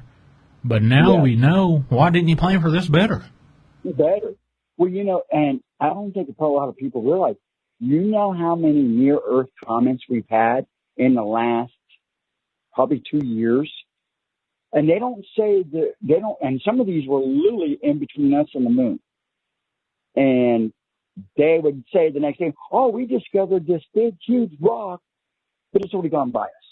oh, why didn't you tell us when it was coming? That way, if it had decided to hit us, we would have a heads up. But they usually don't tell you those things until after they pass. Oh, now, wow. there's something coming now. They're watching 3 comets now. And I believe 2 of them, one was saying, oh, it's not going to hit till like 2032 or something. And they said, oh, we did all the math. We looked at it logically. I can buy that. But they don't count for the deviations of space. I mean, when you have a comet as big as some of these are supposed to be, the sun can influence, other planets' gravities can influence it. A solar flare can influence it. A random space wave can influence it and knock it off course 5 or 6 degrees. They don't think about that stuff. And it can change the speed of it. But I think there's a lot more going on above us. Sometimes the craziness that's going on down here is distracting us from what's really going on above our heads. Because something's coming. It's obvious that everybody's panicking and fighting for power and trying to pull their buttons to take control of us. You know, out of the 3 cabals, somebody's going to win, and you don't want to be in any of those new world orders after the chaos. You don't want no part of their stuff. So it'll be interesting. Yeah, I don't know if I'd want to be in that new world order stuff at all. Just something just smells wrong. Yeah, it's happening now, definitely.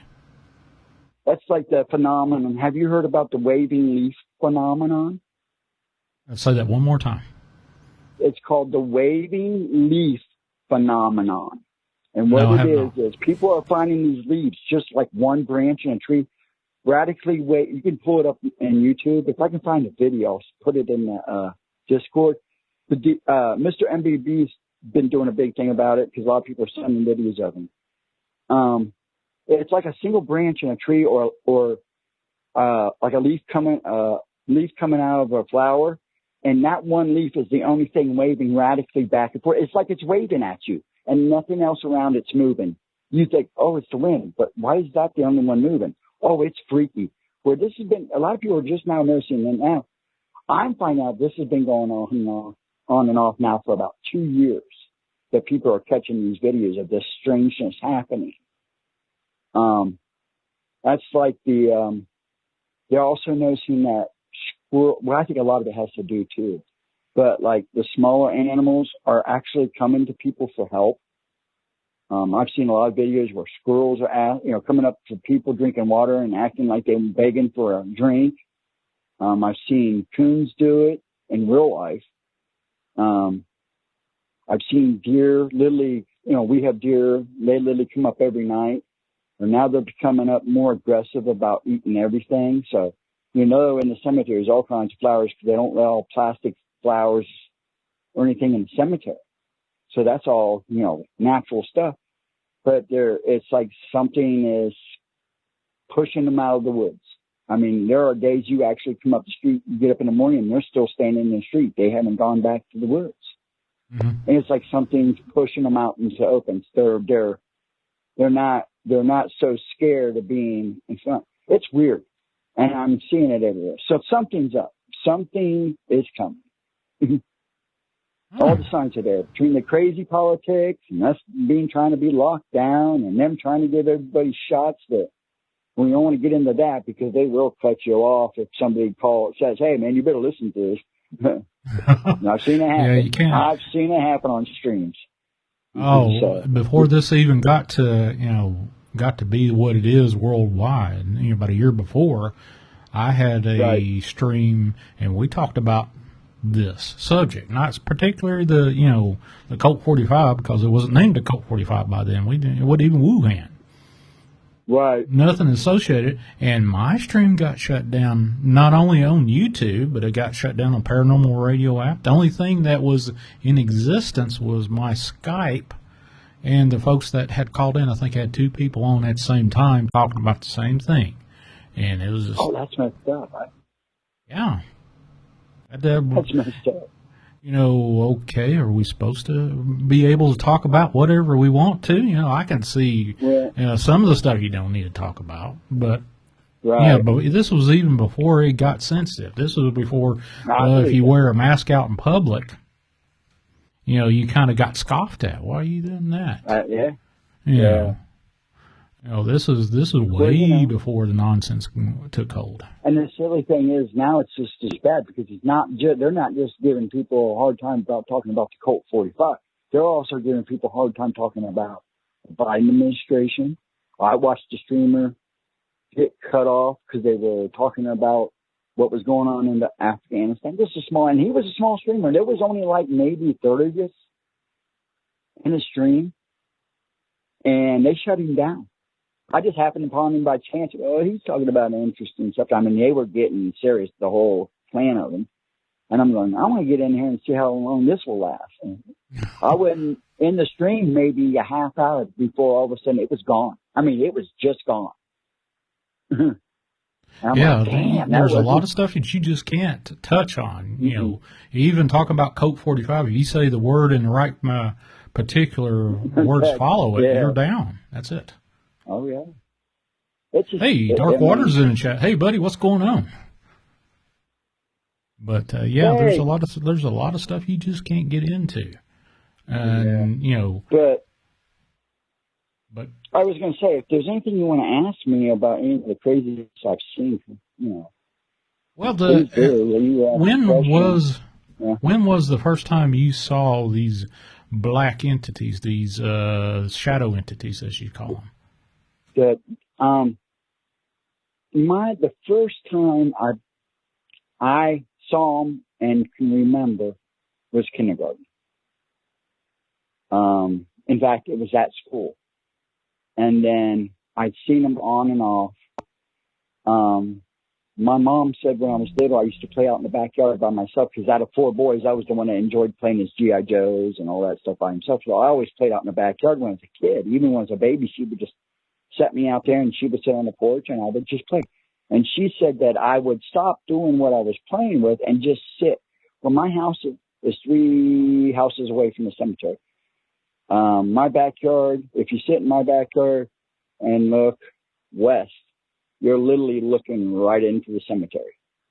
And she said I would either sit and turn around and watch the cemetery just adamantly with nobody down there, or she say I would stand up and walk to the fence and just stand and watch. And she says she knew I was watching the cemetery because nobody was else in the backyards beside us. Nobody down in the cemetery. She could never figure out what I was looking at. But that's the only time she ever said anything. So my first remembering of it is about kindergarten when I saw one following a little kid. And I told the teacher, and the teacher was like, you're young, you see things, don't worry about it. And that's how I remember it. Mm-hmm. Because I tried to say, what's that following that kid? Why is he following Danny? And then it became a little more prevalent when I got older. I think it was about 5th grade is when I saw the one following the teacher. And I tried to warn it. I tried to warn the teacher, and I tried to warn my teacher that I was seeing it, and it kept saying, oh, don't worry. And the teacher even had the nerve saying, because they knew I had a movement disorder. Some of the teachers knew I had a movement disorder. Not a lot of kids did, but the teachers did. And she goes, oh, it's because you don't sleep. You're hallucinating. Go take a nap. Why don't you go lay your head down? But I watched the thing follow the teacher. By the end of the year, the teacher died of a heart attack. Mm-hmm. And I swear it was, to this day, I swear it was that thing that was following me. So you think you see the harbingers of someone else's death? I don't know. I don't know if that's the case.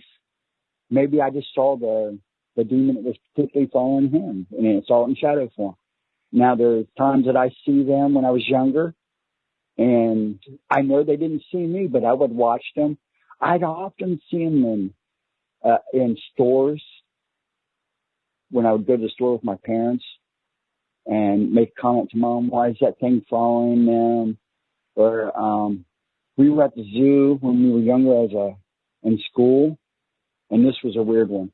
We were at the zoo. I was with my class, and We were standing at the ape exhibit. The apes were out. The great apes were out. This is at the Columbus Zoo. And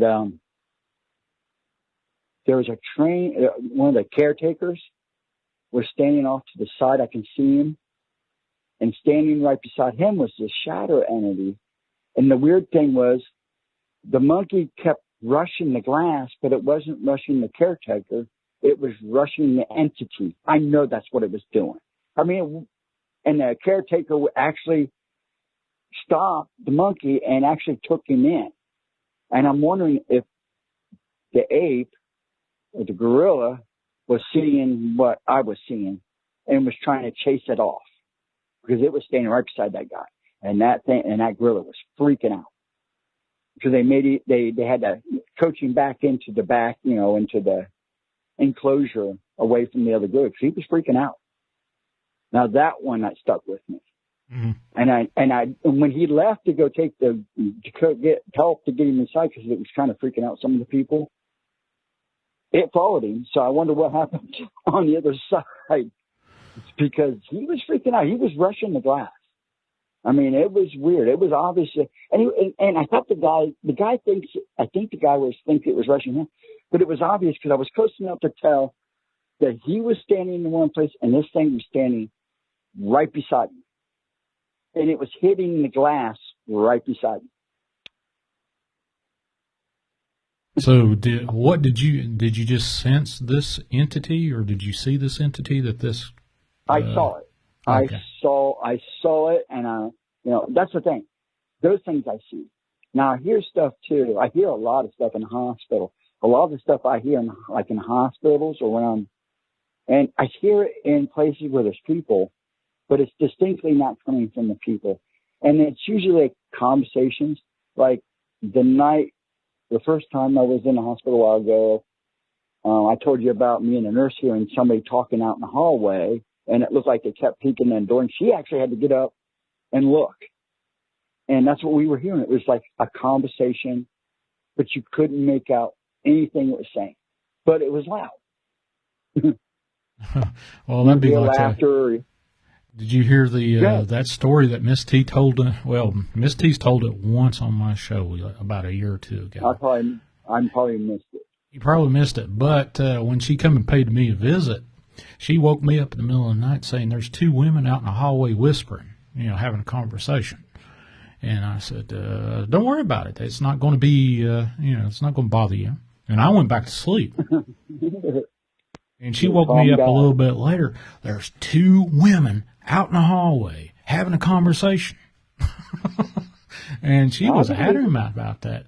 And I said, don't worry about it. I hear stuff like that all the time. It's not going to wind up, it's not going to wind up hurting you. No. And see, that's the thing. Now, see, I go to the library to do a lot of my research. Mm-hmm. I don't check books. I just sit in the library. Nobody bothers me. I do a lot of my research there. I'm a pretty fast reader, so I can usually look through books pretty good and get the information I need. And I'll sit there for 3 or 4 hours. Well, see, one day I was in the library, and there was me, the librarian. I looked like a staff member, putting books on shelves. It's a fairly sizable library. And maybe 2 people clear on the other side. And I'm sitting there, and I'll tell you, to me, it sounded like they were right behind me. It sounded like 2 people having a conversation about growing corn. And every time I turned around, there was nobody there. But they were adamantly talking about growing corn. Okay.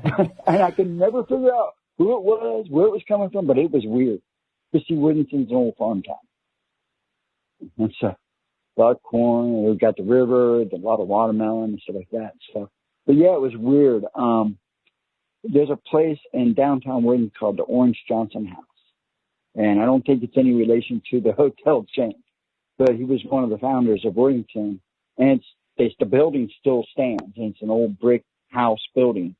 And we were in their turn one day, and the lady that was giving the tour, I kept telling her, hey, I don't know who it is that's following you, because it was definitely, I could definitely sense it was a person. But this shadow, I couldn't tell if it was male or female, followed her through the whole tour. And I was like, you know, this thing's following. She goes, this place has been haunted for years. Don't just let it go. Don't pay attention to it. I'm like, okay. But yeah, and stuff like that. That's the stuff I see. And it, like I said, there's only been a few times where I personally had to interact with any of it. And that's, like I said, about the demon, the melting demon I saw. An incident I had down in the graveyard when I was 11, 12 years old that literally turned my hair white. I think I told that story. But yeah, a lot of the stuff I see happening to other people. We're following other people other than the kids in the hospital, because I can't tell if they're following somebody, because I don't know who's in that room. They're just standing outside the room. You know, there's only been once where I got up and looked in the room, but there was nobody in the room. And it's like I said in chat, I tried to take a picture of one. I actually had my phone with me, and I kept trying to take pictures of it. I could see it. It was standing by the door. It wasn't looking at me. It was looking into the doorway, like into the room. So I started snapping pictures and looking, and there was nothing there. But I'm looking at it. I'm taking pictures. I'm looking at it. I'm taking pictures. And I even told one of the nurses to walk by, do you see that standing at the door? No. What are you talking about? I said, forget. Don't worry about it. But I tried like 6 times taking a picture. The only picture I ever got of anything, and I'm pretty sure it was maybe an angel. It's just a blur. The tree, we had a tree behind us, break during one of these headwinds, and it fell on the neighbor's house that lives behind us. The tree from one backyard fell into the house, and the next backyard fell onto the house. And I went out to help him clean it up, and I'm taking pictures of his roof, and I think I still have the picture. The picture before it, there's nothing there. And the next picture, it's just a blur growing. It looks like it's gliding up the roof past where the tree had fell. And the funny thing was, the guy that lived in the house was in the garage when it hit the garage. He doesn't know how the branch came all the way through the roof, and said it stopped maybe about a foot above his head when it happened. And I'm like, somebody was watching over here. And then I got the picture, or maybe it was an angel watching over this house. So I'm trying to dig it up because I want to post it. Have you ever went to like a historic site? Say, have you been down in the South and went into a Civil War place where they've actually had a battle where many men died? Have you had any encounters with stuff like that? Civil War ghost of Army, Navy, whatever? No. Now, the only time I've had, and that's the thing, if I go looking for it, I don't seem to see anything. And I've done that. And I've literally spent weeks, months just looking, going and looking for it. And that's when, about a year later, that's when a minister told me, hey, you're an observer. You don't go looking for it. You're going to see it. You don't have to look for it. If it's important, you're going to see it. And then about 6 months of that, I'm not big on psychics.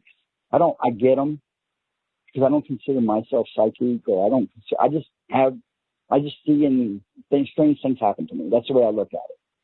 But I don't, consider myself a psychic or a medium or anything. Even like when I say I touch people and I see their shit sometimes, I just consider that like a fluke. But she, friends had talked me into going to see her, and we went and saw her, and she goes, you're a watcher and observer. And I go, I had a minister tell me that. And she goes, do yourself a favor. Don't take pictures. Don't interact with them. There are some things out there that I think if you interact with them and they know they're there, it's not going to be a good outcome for you. And then that's when she proceeded to ask me if everything, when I do see stuff and when I see the scary stuff, does it feel like it takes a part of me even after praying? Because like you, I pray. I try to protect myself the best I can. And I tell her, even after that, I feel like a piece has been taken care of me. Because that's why you don't want to the more you make contact with these things, the more piece it's going to take, no matter how much protection you use. You're just one of those people. Your job is to observe and watch, document it in your head. She said, watch. She's writing stuff down. only write down what you think is important to you. Keep it put away. Don't take pictures. And then I told her about the demon. She goes, that's why, because that demon would have, if you wouldn't have gone to the priest to ask for help for that thing probably would have took you down, no matter how strong you think you are. You're an observer, you're a watcher. Your job is to watch and document and to observe and maybe even to warn if necessary. And that's the way I've looked at it ever since. So I try not to make contact. Or sometimes you almost have to. But have you ever tried to intervene and say, hey, I got a warning for you? Yes. And like I said, most people just kind of brush me off, look at me as kind of crazy. Some people look at me and don't really say much, but you know that you touched something. In other words, you've reached them to a point and you just walk away from each other. I've had people say thank you, but that's about it. I've never actually gone, other than the demon thing that I had told you about. Other than that, I try not to get involved because of what happened with that.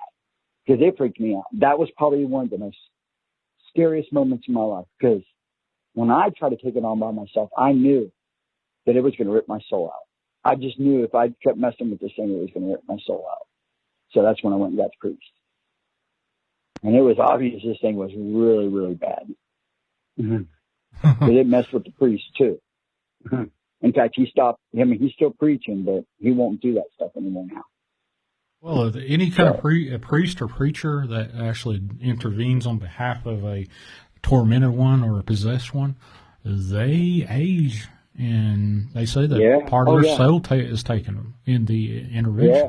Oh, yeah. Last time after that had happened, I saw him about a year later, and he had aged quite a bit. I mean, it was obvious, and I'm kind of proof of that myself. I look good for my age. I'm not going to complain, but when my hair turned white when I was younger, I mean, I had white streaks when I was a kid in my hair, and I had blonde hair.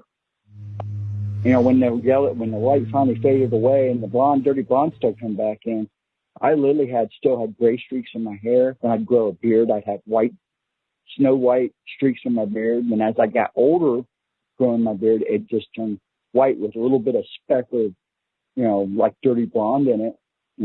But I mean, it's white. I mean, just like a typical old man, but it's awful unusual for a younger person to be like that. And I tell people it's because my hair turned white.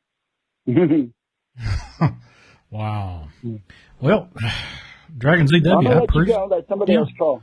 Well, no, I'm glad to talk to you anytime and every time. But wow.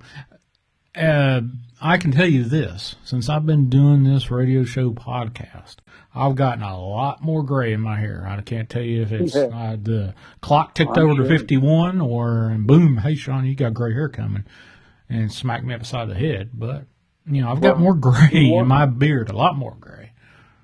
I'm sure. It does. Even talking about stuff, it takes a little out of you, no matter how much, like I said. And I know people that I've met through years, heavy into this stuff, and they don't look like they age. I actually asked one girl I knew that was really heavy into ghost hunting and stuff. I mean, she still looks like she's in high school, and I go, come on, tell me, are you doing witchcraft? She wouldn't answer me, but, I mean, this girl looks like she's never aged. And I'm like, how do you do it? I see something and it's like I aged 2 years. Where I feel like a chunk of my body's been removed and I end up going and my tremors get worse for 2 weeks. Or see, so that's a lot of things. Sometimes the really weird stuff, it's the rocking and the tremors get worse after that. Oh, okay. For days. Now I think that's a lot of the reason why I was in and out of hospital so much lately. And I was seeing some weird stuff. I'm pretty sure I watched one night as they were wheeling down a person. I was coming out of recovery and they were taking me to my room and they were running, gurney went by two, paramedics and a doctor all went running by with a lady. And I swear I saw her leave her body. And I meant to ask the nurse if she could find out if she survived or not. But I'm pretty sure as they wheeled her by, I'm pretty sure I watched her leave her body. So I would like to know if she survived that, if the good Lord just took her out of her body long enough to make it through whatever she was going through, or if she actually died. I would love to know the answer to that, because I'm pretty sure I watched something come out of that body as it was being was by me. Well, I have been with people, performed CPR on folks that have passed away, and there was a handful of times that I actually felt something pass. You know, right. something transgressed, something was transmitted that I went, whoa, that's different. I could remember. We've talked about people who have died, and we're pretty sure they came back in front of us that said that they knew we were there. Oh yeah, I had one lady, first in my career, literally probably about a few months as I really started professionally. You know, holding a brand new job in respiratory therapy, and this lady passes away, and I wound up, you know, reporting to a code, and she was dead right there, DRT. Right. Revived her. Didn't talk to her till the next day. She wasn't coherent or anything the entire shift. Go in and talk to her, saying, hey, I got to do an electrocardiogram on you, and explaining to her, thinking, hey, she has no clue who the hell I am. I was introducing myself. You were there last night. Right. I was like, yeah, I was. I worked here. And she explained to me exactly. You know, this was in a county in Virginia where tobacco growing was the number one resource of income there. Right. So I know for a fact that little lady never knew what I was doing. She explained to me what I was doing to her, and it kind of slipped out. Here I was in my mid-20s saying, how do you know that? Well, I was floating above the bed watching you guys. Now, see, that's like, remember about the young girl I saw that overdosed, and she said she knew I was there. She could hear me talking to her and asking her not to go nowhere and all that, and that freaked me out. But it made me feel good. It made me feel like, you know, because she had asked me if I was an angel, and I go, as far as I know, I haven't deserved any wings yet. Yeah. Wow. I don't think I'm going to get any wings anytime soon, hon. Well, I hope not. Yeah, true enough. But yeah, I mean, is there anything before I hang up you want to ask? I do, like I said, I did gather some stuff up. I'm still going through stuff. It's weird, and I want to say this now about this thing with Seth was it Saturday? Yeah, Saturday. About the face. You know, when I did research on it, when I saw the shadow with just a face, it was weird because every time I tried to go to the library and try to pull something up, I did find some stuff in Indian folklore that I did find in my research, a book, but I don't know if it has anything in the book because I read a lot of those books at the library or read them online. But a lot of the stuff when I was looking then, one that even if I try to tell the people, hey, look, no, I was awake when I saw this. They always want to go back to like a lucid dreaming, sleep. No, and I saw this when I was standing up in broad daylight. I saw a shadow and it only had a face. It was basically a floating face with a shadow. And I'm trying to get a hold of a friend now, but I'm going to give him the site. I don't know if the guy is still with the people on the site, a ghost site. Now, when I talked to him, he said that, trying to talk about these faces, when you bring it up, they ask if you've seen a face in an orb or this. And I said, no, it's this. So I'm trying to get a hold of him now. And I don't know if he's still with these people or not. It's been a long time.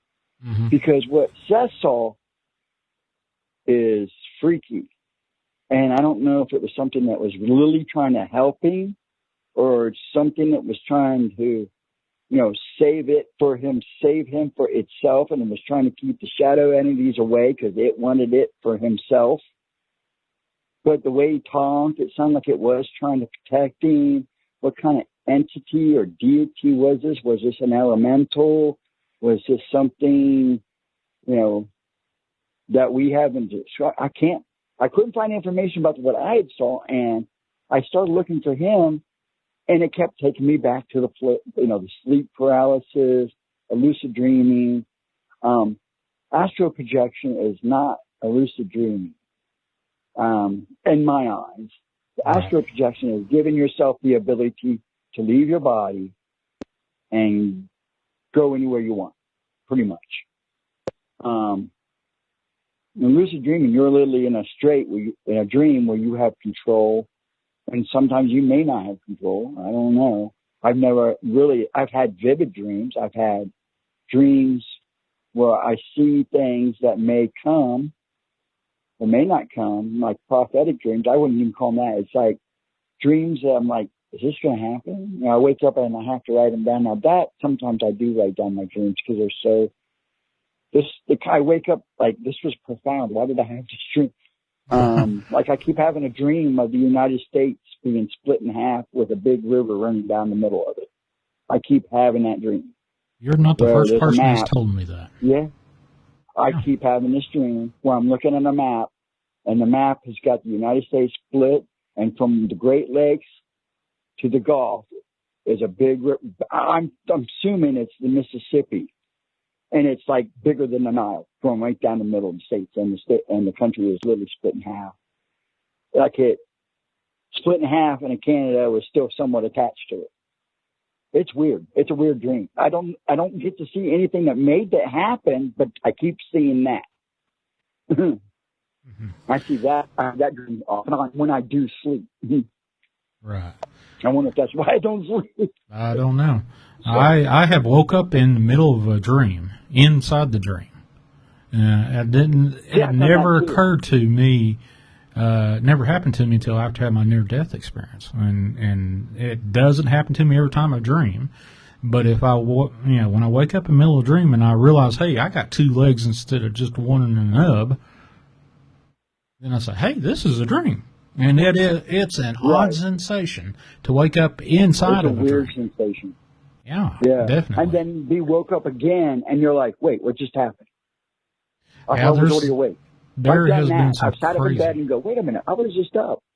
Yeah, there's been some crazy dreams that I've had, and think, well, what the shit did I dream about that for? I was thinking, this is where you do dream journaling. You have, you keep a pad or a recorder next to your bed to dream journal. And, I've instructed some of my sleep patients to do that if they were, plagued by dreaming or nightmares or night terrors. Those were the worst night terrors. But, Now, see, my youngest daughter, she suffered night terrors, horrible night terrors. And, and she would tell me, at first I would, because the way I am, I was scared because I thought something was actually attacking her. And then I realized that she was having these night terrors because she was having lucid dreams that were out of control. That was the only thing I'd come to, because whatever it was bugging her, I never saw. But then again, it's weird. I've seen other people. There's only been twice when I've seen something following a family member or relative. Only twice. Other than that, I've never seen anything follow a family or relatives. It's just twice. The one was my grandmother right before she passed. And I wasn't worried about what I saw behind her because it was very comforting. And it was the day before she passed. So I'm thinking somebody was just waiting with her to take her. It's the impression I got. And I didn't concern myself with it. In fact, it made me feel very comfortable. And then the other time was my little brother. And it was when he was younger. He had gotten away from my mom.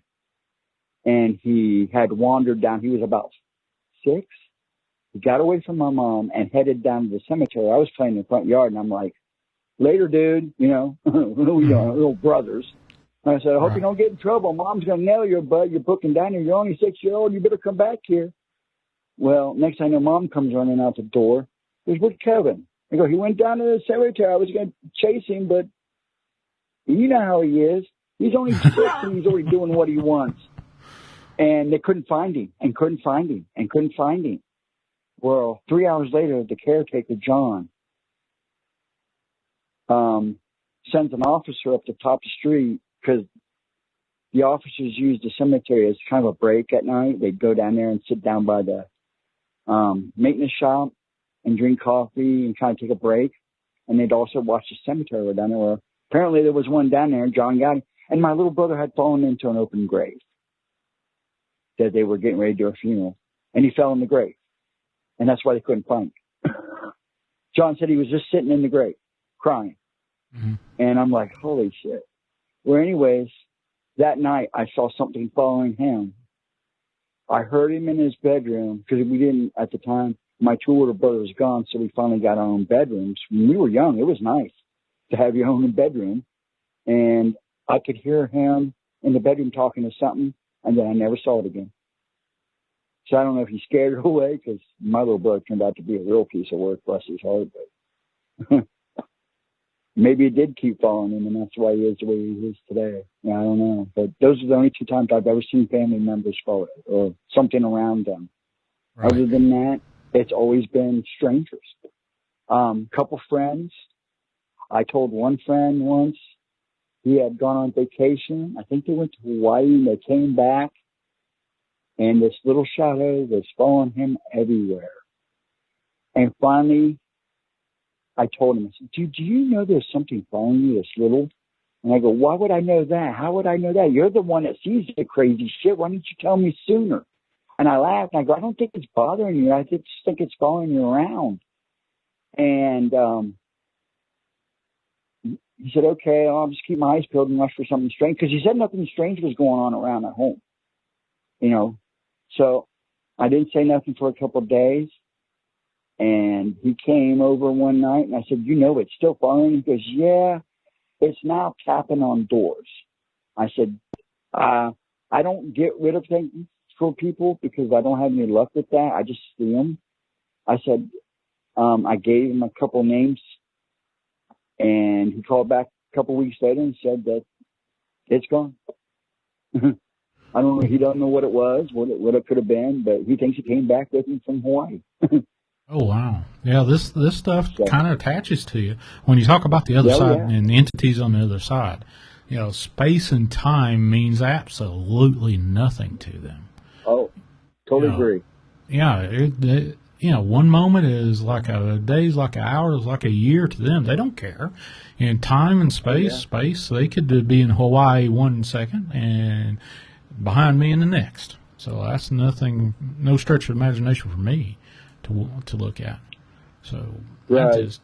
Well, you know, it's like all this weird stuff. You know, I was saying to a buddy the other day, a friend, well, he actually came down to the cabin because I didn't stay there. I was there by myself, but I had friends come and hang out for a day. Nobody ever stayed the night because I told him, I said, I need to be alone. I mean, you can come down, visit, hang out for a while. Well, he came down for a day, and we were talking. I said, you know, he goes, I told him, I said, I see crazy. You know, I see the craziest shit.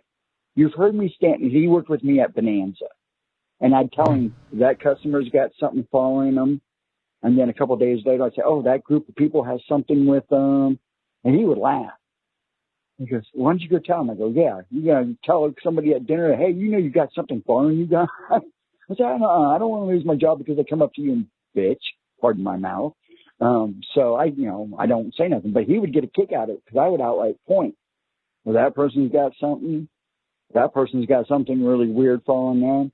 And he would just laugh. He would go, and he knew I was seeing it. I think he honestly believed me. But we were talking. I said, you know, all the way crazy stuff that I see in shadows and kids. I said, you know, I've never really seen a cryptid.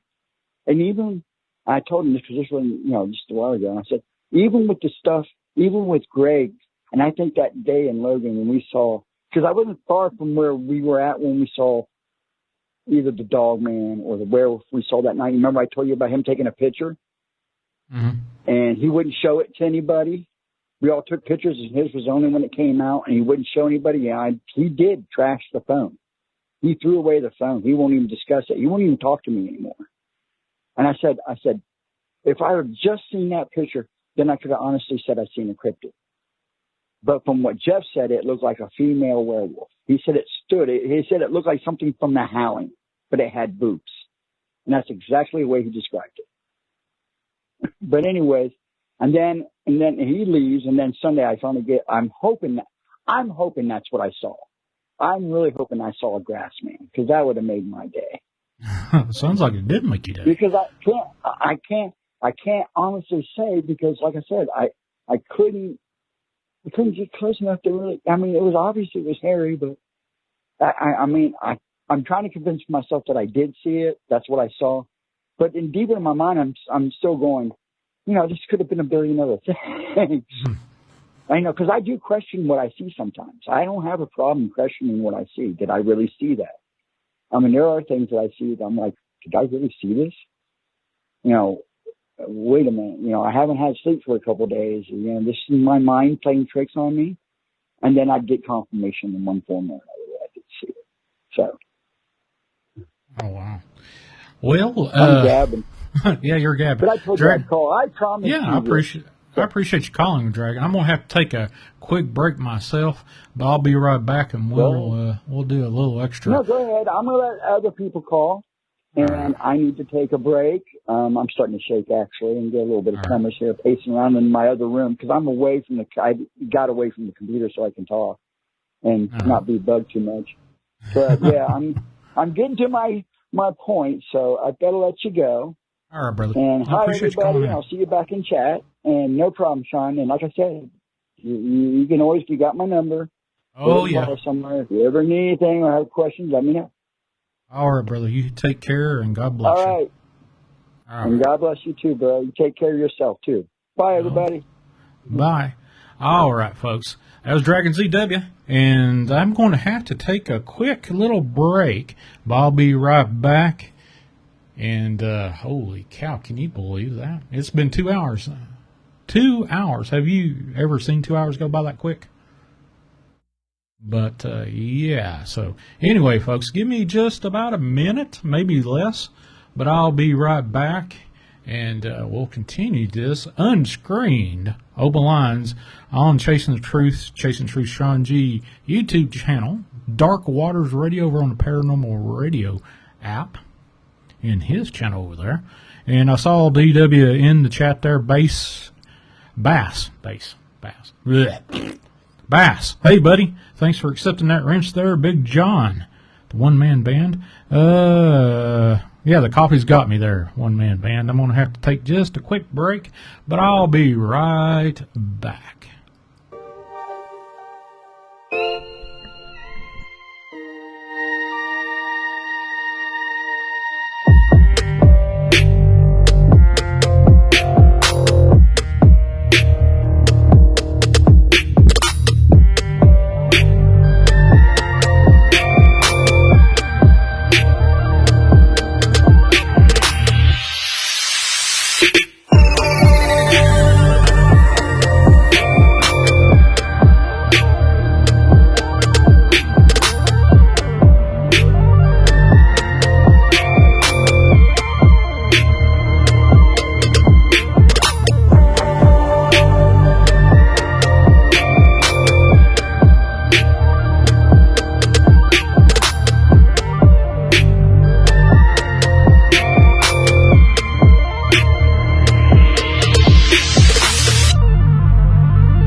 All right, folks.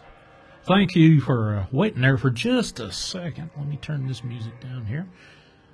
Had to take a quick break, as you probably can see in the chat. That's you got that right.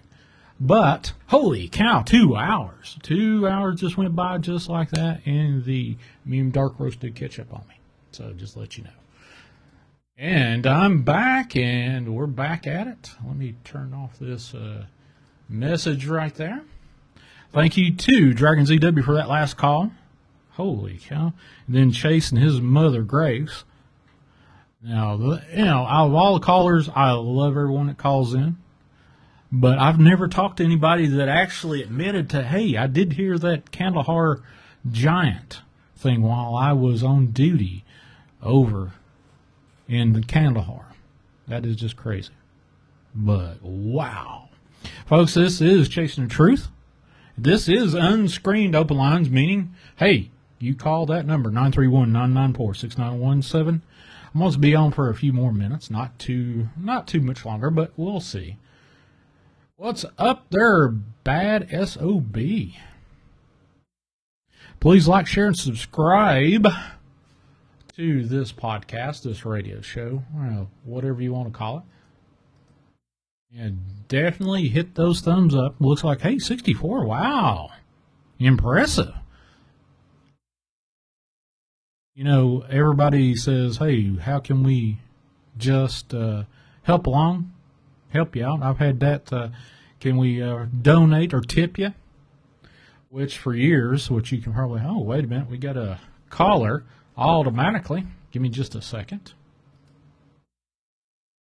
All right, buddy. Whoever is on this line and Chasing the Truth is on there, and you're on there. Where you from and what's your name? Come on, man. It's one-man band. One-man band. What's up, brother? Nothing. What's going on? I'm from Oklahoma, as everybody knows. Oklahoma. So what's going on over in Oklahoma now? Man, I feel like it's not as bad here. I mean, we do what we want here, I guess you could say. But did you find out any other stories, native stories, Aboriginal stories that you can share? Man, I'll tell you what. I'm in the process of talking to somebody that I work with. He used to be a park ranger. We kind of talked today about it. With us, natives, man, it's hard. When you got to get them in the right time. A lot of these stories, like you mentioned before, they start from the beginning. There's like no type of short story, when they go to explain things. But he said, what he told me today is, he's like, yeah, I got some tricksters, which you've said the name before. He said, I got some trickster stories. I got some Bigfoot stories. He said, I got some werewolf stories. So he was out there for quite a while, and he's got some, gang activity stories. So, we were talking about today, it was funny because he's, like I said, he's from another tribe. And, we were talking about, the tricksters and kind of how they do things. And, a buddy of mine, actually, it was just his birthday. We went out, and before that, I asked him, I said, man, is there anything weird going on? I'm always, asking people for, just seeing, if there's anything, weird going on. And I asked my buddy, I said, I was like, what's going on, man? You, anything kind of weird going on, cause we're both from Tahlequah, Oklahoma, in that area. And, I guess in that general region, I guess you could say. And, he was like, yeah, man, he's like, yeah, man, my glasses. I was like, what about your glasses? He's like, yeah, I got these glasses, but man, I can't find the other lens. And I'm like, what you mean you can't find the other lens? He said, man, I put my glasses on to go to work, and I, you go to look through your glasses, and he said there was only one lens in there. And I was like, what are you talking about? Just, one lens. He said, I've been looking for this lens for like a week. Well, he had left the department, throughout the week to go to work, and he hadn't been able to find this lens. Well, he opened the door and the lens was outside, laying, and he had stepped, he had been by there, locking his door, he stepped in that spot multiple times. He would have broke that lens. Well, he went to open the door and he was going to step out, and he looked and his lens was sitting right there, perfectly right on not on the ground, but on the doorstep. You know what I'm talking about? Like the doorstep to go into the house. Uh-huh. Yeah, he said, man, I've stepped on that doorstep all week. And he's like, that thing was right there the whole time. I was like, I had stepped in that same spot. It was right in the center door. So he was kind of spooked out. So you think this might have been a trickster that grabbed a hold of that lens and said, okay, time to show him the lens again? He like I said, he's half Hispanic, half Cherokee. So he thinks so. Because he said he'd been looking for that lens, and he just said, I had to look everywhere. I looked in the car. He said, I was looking literally everywhere, the steps up to his place. So, who really knows? He could have kicked it somewhere, but I guess you always got to find a reason, a logical reason on why that thing was perfectly sitting in between the steps, or the door frame and the steps to go down, or I guess to step off the little doorstep. It's like an inch to go into the concrete. But I'll definitely that my I guess he's a coworker of mine. I guess you could say he's got some stories for me, so I'll have some to report. But I got one story, and I'll get off here, man. I try not to be on here very long. I feel like I don't want to take up too much time. Oh man, this is what this shows up. It's unscreened open lines. It doesn't say unscreened open lines. You got 5 minutes to tell your shit and you're out. So let's go for it. Yeah. Okay, so everyone can verify this. This is a story that's very verifiable. You can go on the internet. You can find these stories. And this is about a water creature. This is about we call East Aquanaya, which is a snake. This is what we call it. You can find it on the internet. You type in Oklahoma drownings river. I'm not going to give you where it's at. It's a very popular place. There's a lot of people that go through there. And this is, about 6 years ago. There was a summer, that started. It was real hot. And I had just turned, I would think I was 21, 22, 23. It was in that age range. I feel like I'm aging every day, but anyways, but I was a river rat. I'm from the place where this river's at. If you guys want to go back and listen, I said the name earlier, just now, like 10 minutes ago. Mm-hmm.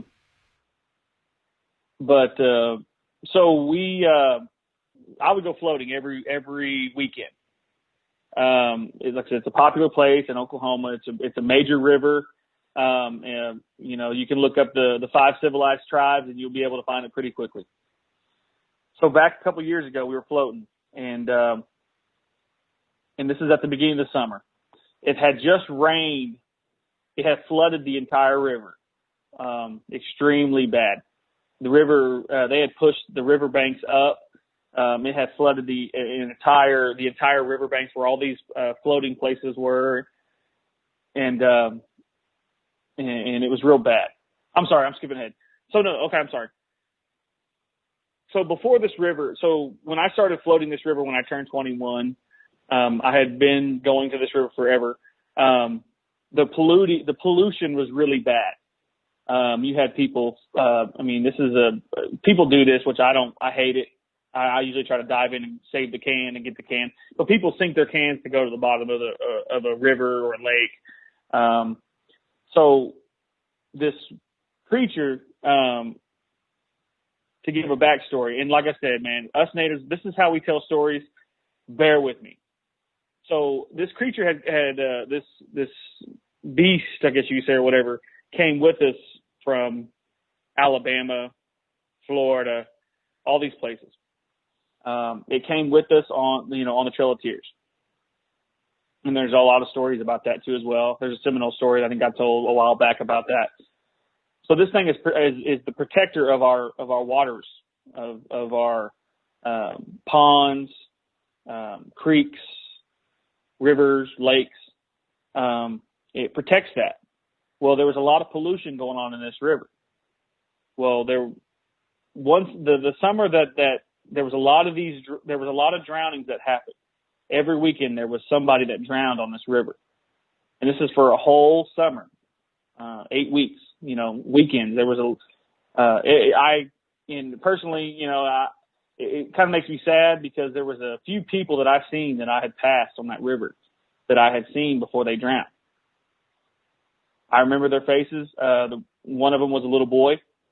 He was hanging on one of those logs that, it's sad. He was hanging on this log, and I floated by, and I was like, man, this kid shouldn't probably be doing that. He's probably 9 or 10, but I can't remember his age, or I didn't look up any of the stories, but this happened, and you can look it up. But there was a lot of drownings. There was like a record of drownings for the river. So this flood happens, and it had washed away, entire river banks and everything, and it had pushed the rocks for the banks up into these cabins and stuff like that people stay to, go floating on. And one of the first weekends is Memorial Day, where you can float and kayak and stuff like that. And this is the following summer. I was floating with some friends, and I'm real cognitive, I'm real cognitive of like what's going on, especially when it comes to the river. I was raised on that river. I was raised on the river. It's just, that's my home, that's where my hometown, that's where I'm from. That's my people. And we were on this raft, and one thing, a telltale sign of this creature is the water reverses in one section of the river. So this is just a clue to people. If you see water going the opposite way of which way a river's supposed to go, I suggest either getting in the boat, getting on the bank, and just letting it pass. That's a sign. I was swimming in the water at the time where I started to see that water go backwards. We were still going straight, but the water on the other side of the deepest part of this river was going the opposite way. I look over, and I'm seeing all my buddies and these girls that we're with and all these people, having a good time. And that's when the drowning started happening. And like I said, you can go and look it up. There was quite a few drownings there for quite a few years. That one summer was really bad. But to kind of relinquish about the whole, kind of tie the whole story in a bow, a girl I was dating at the time, she had a friend. They were down at the river at this more secluded area. There was a lot of people down there, but there wasn't a lot of people down there. Well, he was, he had taken his clothes off, and he had kind of just thrown them off to the side, and he got in the water. Well, the girl that I was dating, her best friend was with him. And she's like, hey, I'm going to go to the car. I forgot to grab whatever from the car. I can't remember exactly what it was. And she came back, and he was gone. Couldn't be found.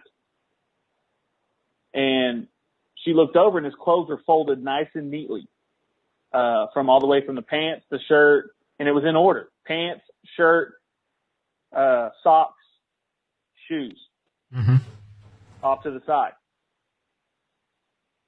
And to me, if you ever heard, the missing 411, if you guys have heard that, if you guys have researched that, and I've listened to a lot of David Pilates stuff, that's kind of what happens around these waterways.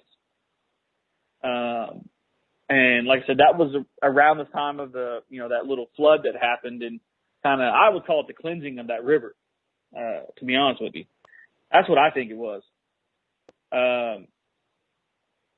But he was gone. They couldn't find him for quite a while. They were putting out Facebook, but they thought somebody took him. like somebody had kidnapped him butt naked, you know. I mean, his clothes, everything was there on the thing, you know, but he must have been butt naked. Well, they found him later on, at the end of the river, you know.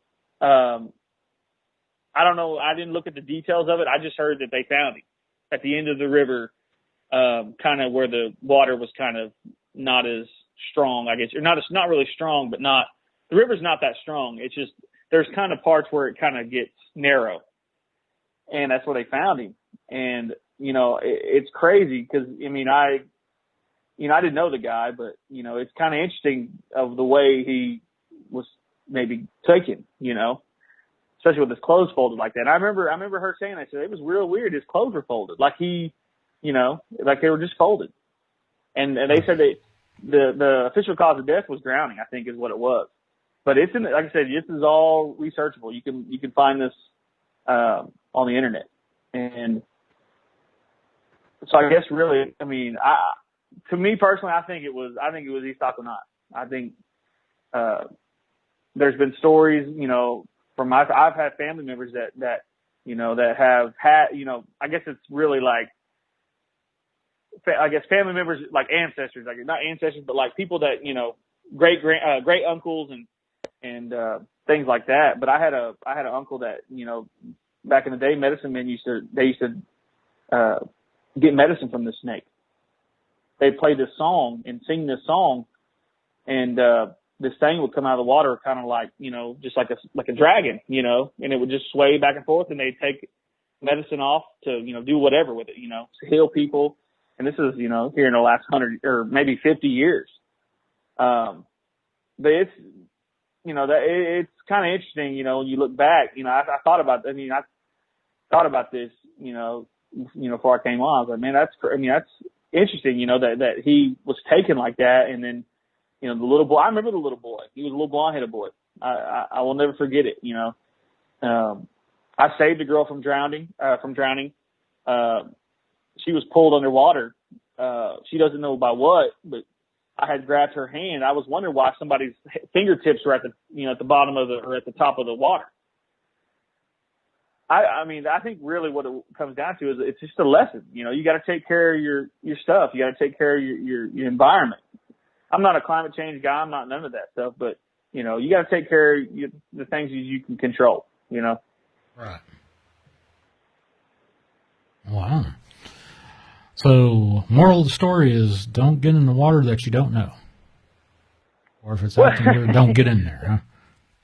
Well, hey man, I'll get in there. I don't care, man. I love being out there. I love it. But my whole thing, I guess really the moral of the story is just know what you're doing. I mean, that summer was so crazy because it seemed like every time, I don't know, you know, so it was just weird. Every time we were out on the river, we would get back home and it'd say, oh, breaking news, so-and-so, you know, 36-year-old man dies, you know, drowns in the river. And it'd be like, what? You know, I just was there. You know, I just got off that river, you know, not even, you know, I mean, it's just crazy. But, another thing too is Chris, the first person you called, or the first person that called tonight. All right, Chris. Yeah. In the chat, I was kind of, you know, asking those questions, and this is one telltale sign that it is a shapeshifter. If anyone, you know, runs into anything, you know, there's human features, but they're distorted. A story, my grandpa growing up, this dog used to come by the house. He would sit on the porch, and you know, my family, man, we're heathens, man. I'll tell you what, we're pretty ornery people. But he was hanging out on the porch, you know, just kind of, it was a hot day, and this dog comes up. He's petting it, and he's like, oh, whose dog is this? You know, I haven't seen this dog before. And the dog kind of just, you know, gets petted and enjoys, you know, getting loved on, and then it just goes away. Well, his brother was sitting on the porch a couple days later, and this dog comes up. And he's petting it. And this dog is loving it so much, the dog like smiles, and it has a gold tooth. And he's like, what is that? A dog has a gold kind tooth. of like that. He said, what? Well, come to find out, there was this old man. He was in his 80s. That's how he traveled. He liked to shapeshift into a dog. I guess he had, mastered it or whatever. It's interesting, especially when you hear that. When I heard that, I said, yeah, I know exactly what that is. I told a story, a while back about, my uncle seeing that owl man flying, over his bus when he was getting off the bus going home. And it had this similar things. It had a kind of a man's face and, had, owl wings, and it had owl and man features, it was mixed. So that's the telltale sign, if you see something that like, it kind of looks like a human hybrid, what I believe, I think that's shapeshifter for stuff, That's just, you can believe what you want to believe, but yeah, that's kind of what I assume. And, and Chris, mentioned that too. He's like, yeah, I think that might be something that, I probably shouldn't have seen, but I've seen it, And usually those things don't ever show themselves unless, they want you to, they want you to see, like they want you to see them. And usually that means it's either an omen or, something bad's about to happen, or something, not really something bad, but just something in general is going to happen, in your life. Who knows if it's good or bad, especially with the East Aquanaya, that's one thing too that, just something too. If you see something like that, don't mention it for a while. I've heard stories from family members that, people have gotten sick. Now some of them died, some didn't. This is, old ways, people that practice old ways. So yeah, that's a pretty interesting little thing that I found interesting, especially with that first caller. Well, the first caller was thinking that he's been calling him when I was interviewing Seth over last Saturday night, which, he was meant to call. That's something there, to tell the truth. And the supernatural, I agree with you. If you're meant to see it, it was for a reason. And if you're meant to record it, it's for a reason. Like I said before, I've stuck my phone out and tried to record crap like a TR3B and some other stuff, and I didn't get shit all. Just blank, blackness. That's it on the picture. So I agree with you 100% on that. Yeah. And one of these days, man, I'm gonna tell you my Shadow Man story. I don't know when that's gonna be. I just don't. I don't want to take. I guess I can give you the short version. Sure. It's a long story. It's over. It was my senior year. So, I guess I can give you the short version. You can ask the questions and I can answer them. Well, yeah, the whole shebang. I'll go ahead and tell it. I've been telling you I was going to tell you this for a while. The last time I called in, I mentioned a story about me with some guys playing with the Ouija board. I can't remember exactly. I think that was maybe 2 shows ago. I cannot remember. But I had mentioned that me and my brother and some buddies had messed with the Ouija board. I barely play with it. I'm not really a guy that crap freaks me out anyways. Like I don't like the whole demon thing. I mean, that just gets me in. It just freaks me out. It's just something I don't have the qualifications to deal with. And at this moment, I don't know anybody who has the qualifications. I guess I can find somebody, but so we were messing with that thing, and I didn't really mess with it, but it was, they were asking questions and how did you die? What's your name? Just basic, like basic horror movie type questions. Well, the guy that bought the Ouija board, he allegedly said that, so he threw it down a well, covered it with a rock at another cemetery, and he said allegedly that it came back and it was underneath his bed. Now, I don't know if I believe the guy. It is what it is. I never saw it under his bed, or he never showed me it again. I went off to college. I went and, just kind of didn't really mess with it after that. Mm-hmm. So before I graduated. This is maybe the first part during Halloween in that time frame in the fall. So in the springtime, I always leave and this is the reason why I've told stories of I always leave my door locked or closed. Now I live by myself. I know, I kind of got my bearings, and I have my dog, so I'm not really worried about it. But at the time, I always locked my door or closed my door and made sure that, I have a fear of a zombie apocalypse, and I've seen Dawn of the Dead, the newest one, like in 2003. So like, that's like one of my biggest fears is like me, like waking up and everybody's a zombie. Anyways, so I always locked my door. And, so I was laying in bed one night and I had woken up. It wasn't really, I was like paralyzed or anything, but it was just like me just kind of stirring. And I looked over kind of out of the corner of my eye and I saw that the door was cracked and it looked like something had slipped into the room through this crack of the door. And I was like, that's weird. So the next morning I asked my dad and my parents, I said, did you guys open my door or unlock my door? My dad's like, no, I didn't do that. No. I asked my mom, no, I didn't. I know that you close your door, lock it. They knew that. A couple nights later, I kind of awake again. I don't know what time it was. I just kind of looked over, glanced, and the door was open a little bit wider, and I could see something. It was black. Go from it's pitch black, but it's darker than the dark. Like, because there was no light. We live in the middle of the country. There was no light. Our house is completely dark.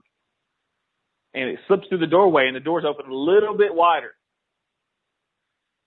And I'm like, man, I don't know what that was, but I've seen things in my life, and I'm just like, I probably just, the practical way, I probably just saw something, whatever. So the third night, this is, months down the line. Not months, this is days down the line. And I look over, again, I wake up, look over, and I see this shadow. It's in the corner by my closet. And I can tell that there's something there. And I cannot quite see the dimensions of it or whatever it is. And I'm looking close, and I'm like, and I'm acting like I'm just like asleep. So I'm looking at this thing in the corner of my eye, and I can see it's there, in the corner by my closet, because there's two closets, and they open up from the outside, not like a door, but like kind of like a spring loaded where they kind of collapse into the side of the closet. And I look, and I'm like, I'm like, I don't know what the hell that is. And obviously, I'm a senior in high school. I mean, I've dealt with things, and so I'm just like, I'm gonna go to sleep again. So the time that I saw it, the second to last time I saw this thing, I look up and there's this thing, and he has a hat.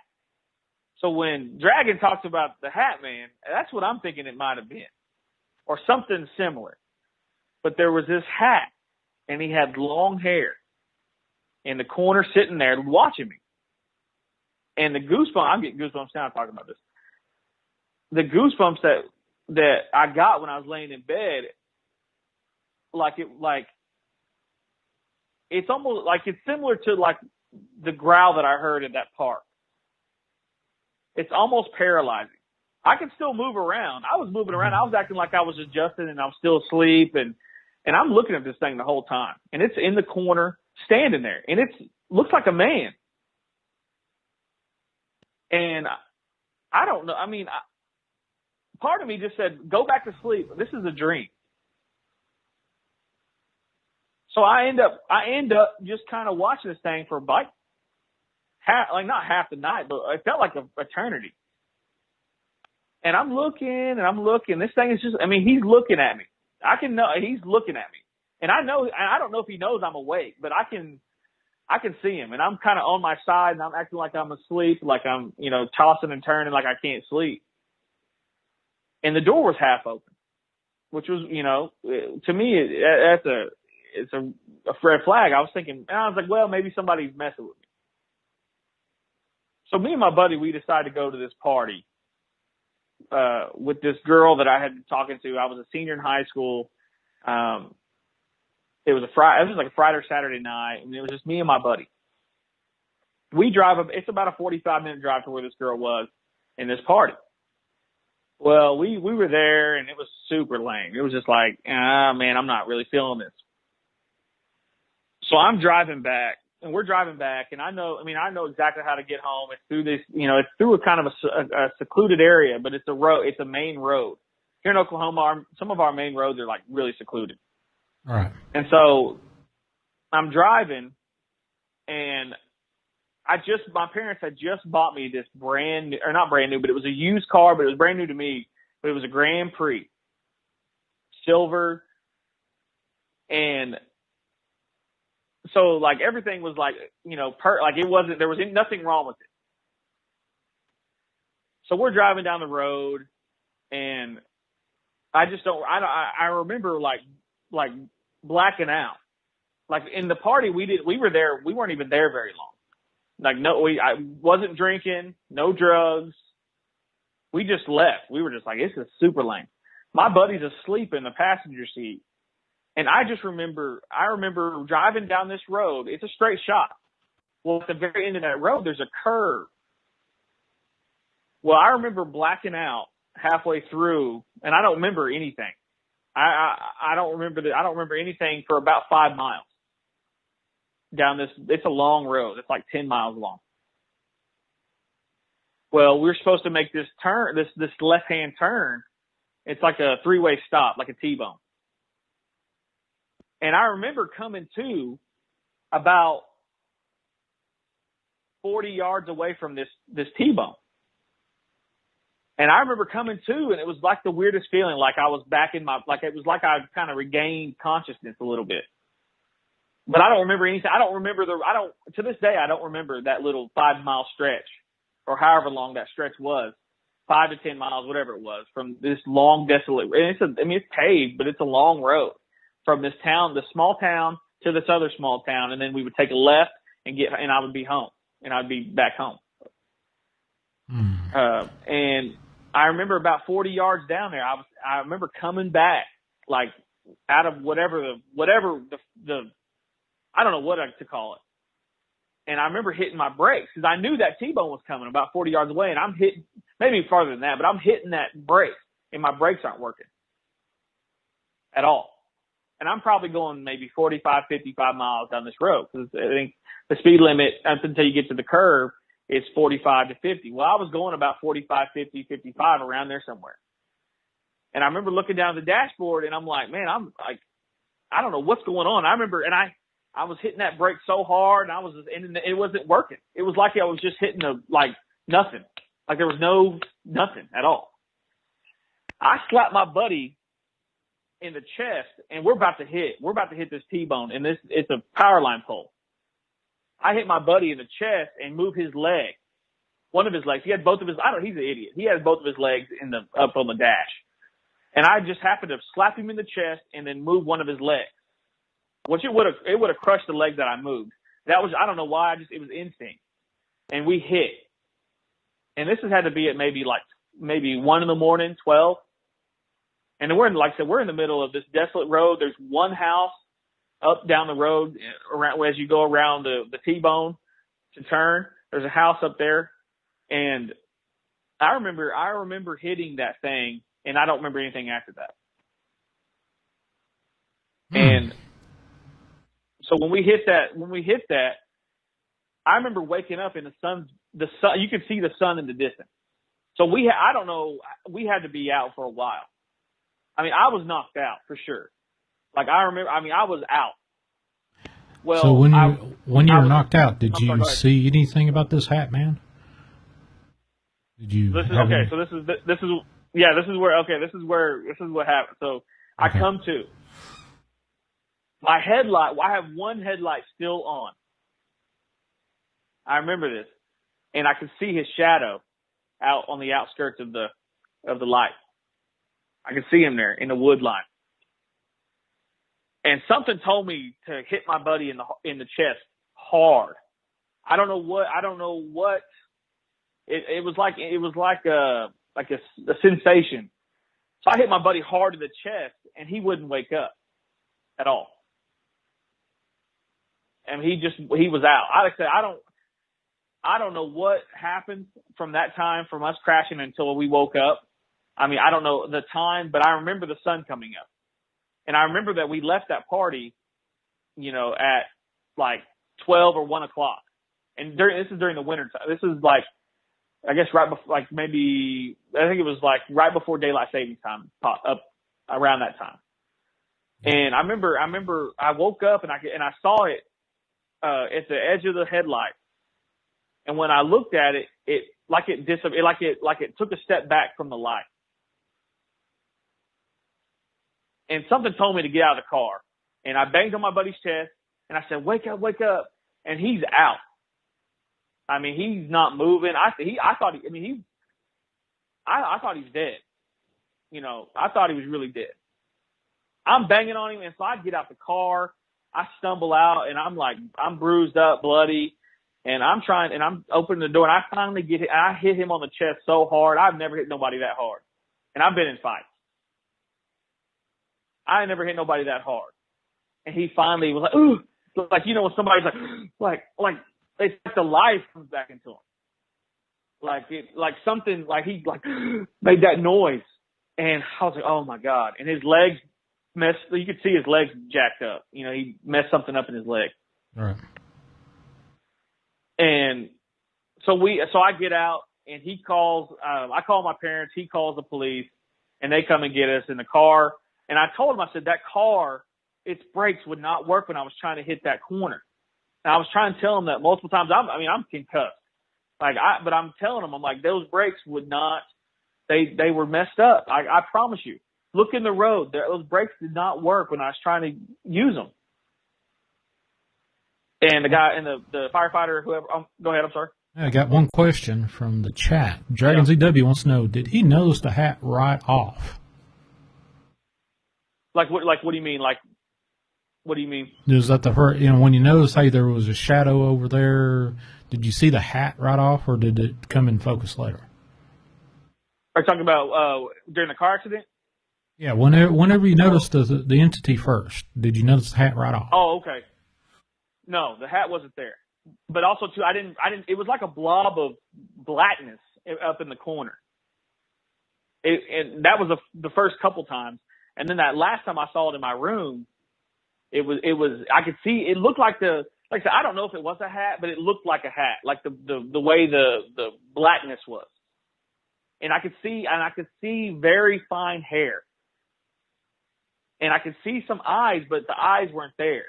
Like, you know, you could see the sockets.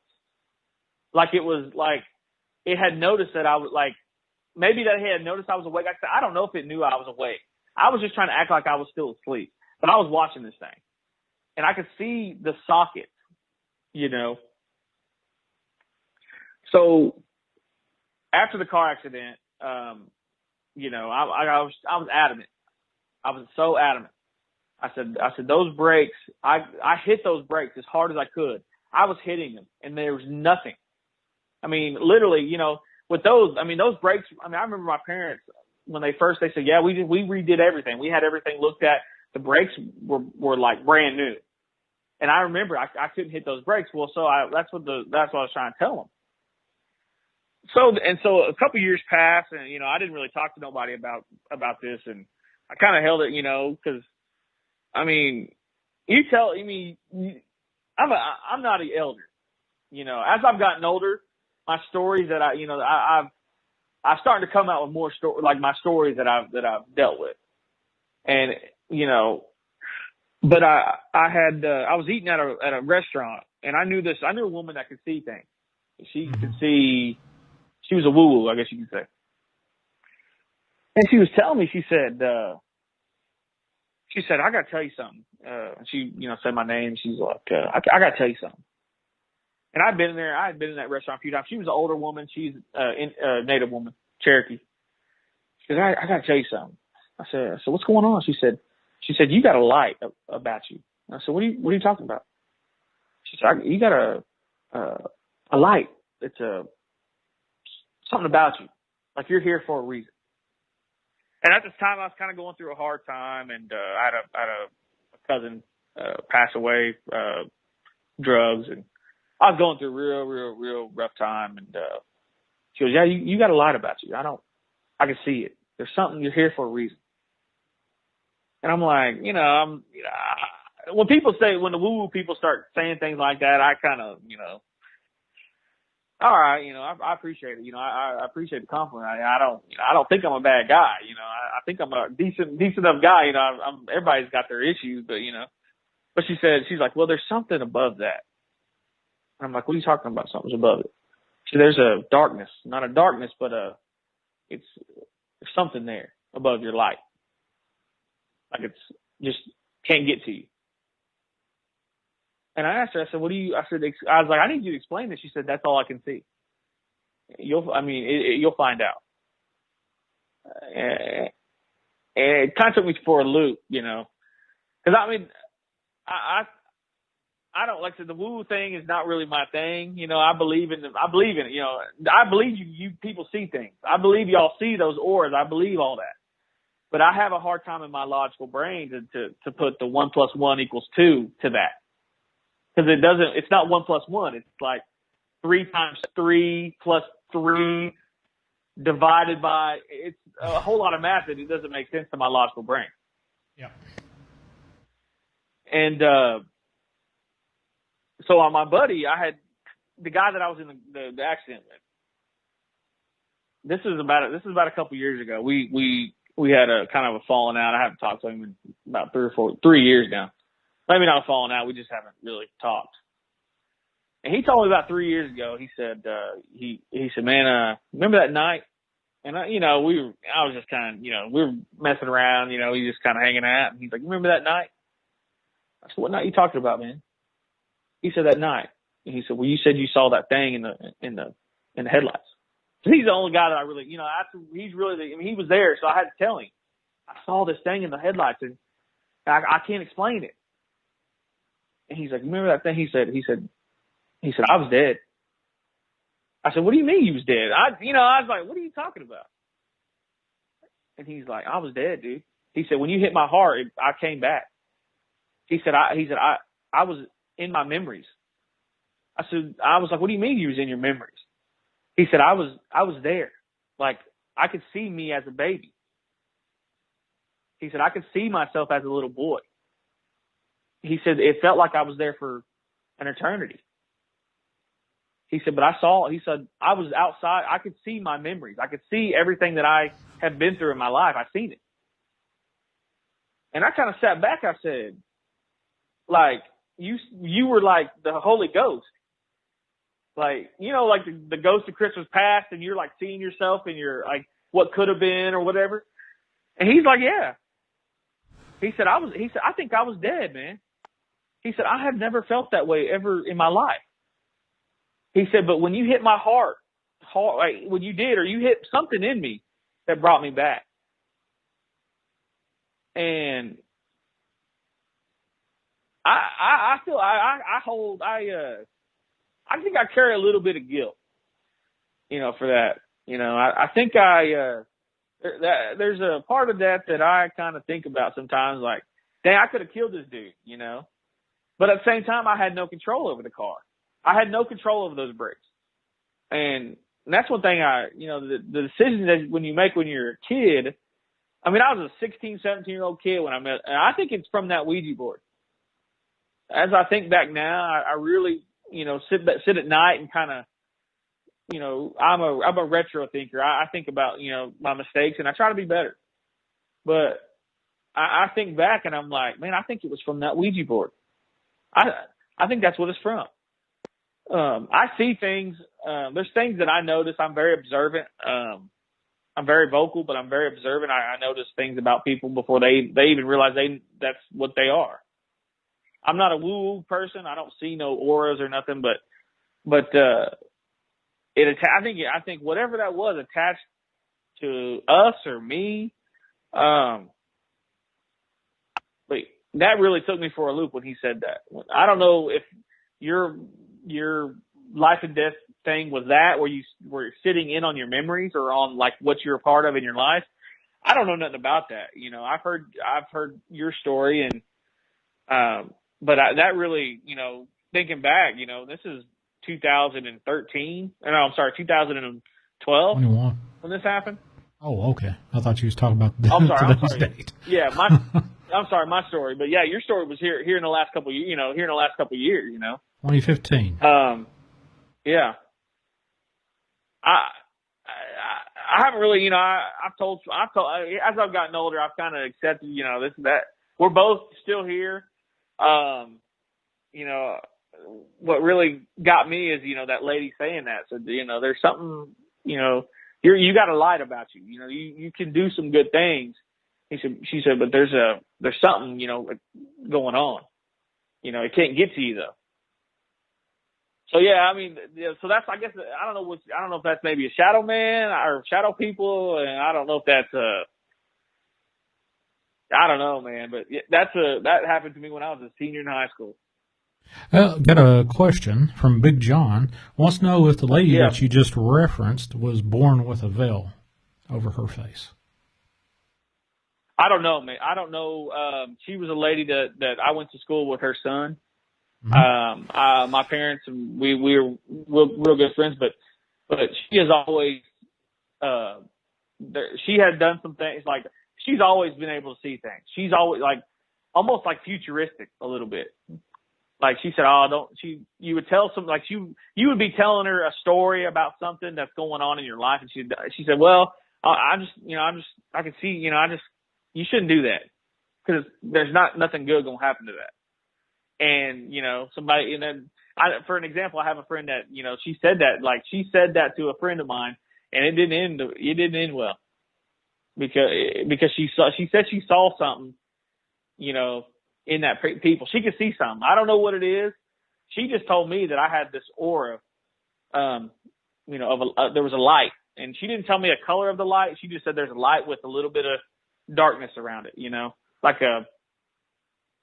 but I'm wondering too, especially about that veil thing, because that I have heard that before with people. But I don't know specifically if she was. I just know, she Cherokee. I'm Cherokee, so we kind of, our woo-woo people, we kind of take their advice. We kind of hold what they say, and our people like that. We really listen to them, I guess you could say. Okay. Well, that was interesting stories for sure. And you are definitely an Aboriginal through and through. The last Aboriginal I spoke to, besides you, told the story in a similar manner. So, for the folks that like to cut and chase to the stories, when you're talking to a real Aboriginal, you just have to, listen to the whole thing.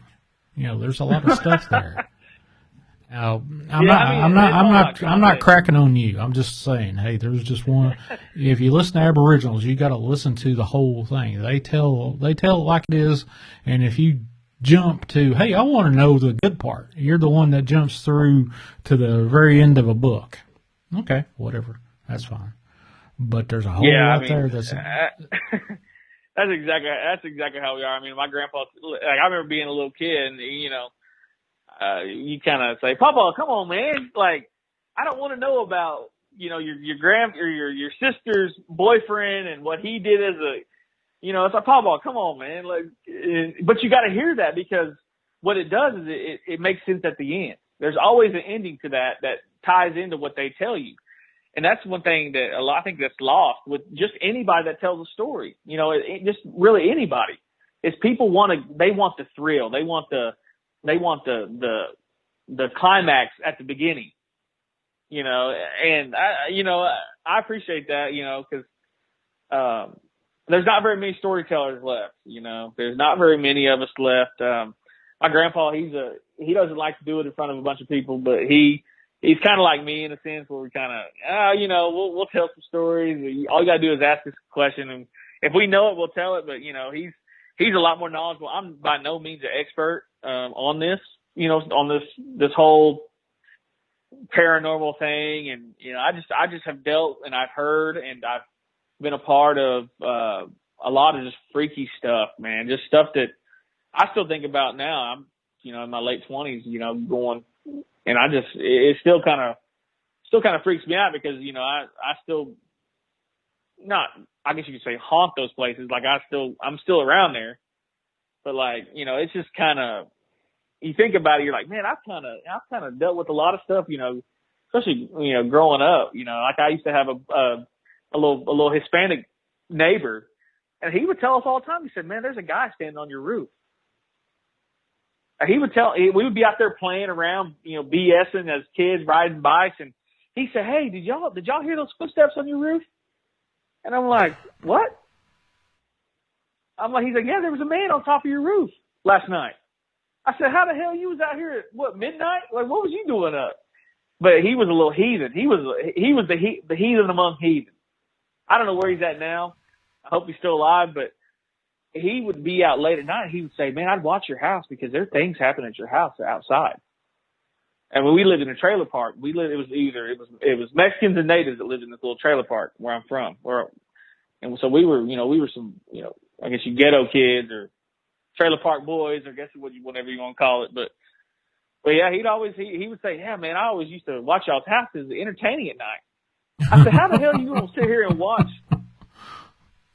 But one of these days, man, we'll have to sit down. It had to be a private conversation. But I got a story.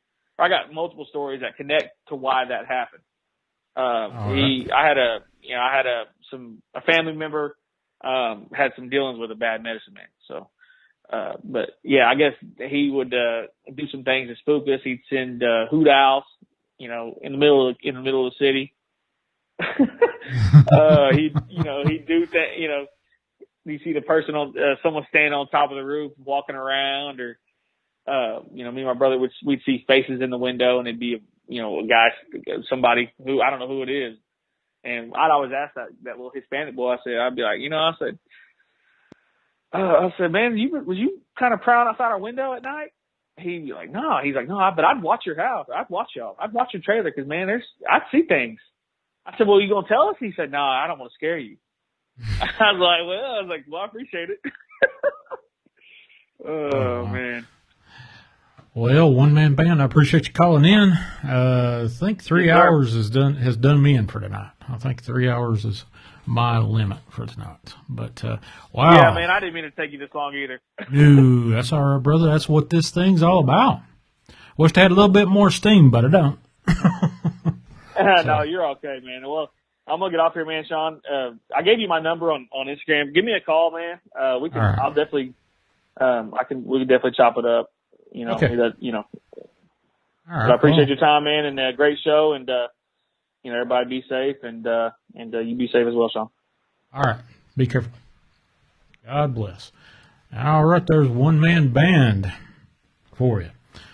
All right, folks. Tonight. Wait just a second. Make sure I've got everything here. Yeah, it looks like I'm doing all right. Tonight has been a pleasure. From the first caller, Chris from Gaylord, Michigan, which is a wild. He was meant to call in on a live show. He called in thinking that my Saturday show was live. 3 hours. Big John says 3 hours don't seem like it is, but it does. Now, the one thing is, with all these shows, there's a little bit of recovery time, especially the topics and the energy and stuff that comes out in these things. I don't know what it is, but, I'm just here to chase the truth, and that's exactly what I've been put here to do. And crazy as it is. But, folks, I believe I've hit my limit for tonight. So, as with other shows, I'm going to end it with a prayer. Dear God in heaven, thank you for another beautiful day. Thank you for another amazing show. Thank you for the blessings that you have gifted me, even though I'm not deserving. Nowhere near it. Please, dear God, I beseech thee to bless everyone that's listening or will listen to this show and protect them.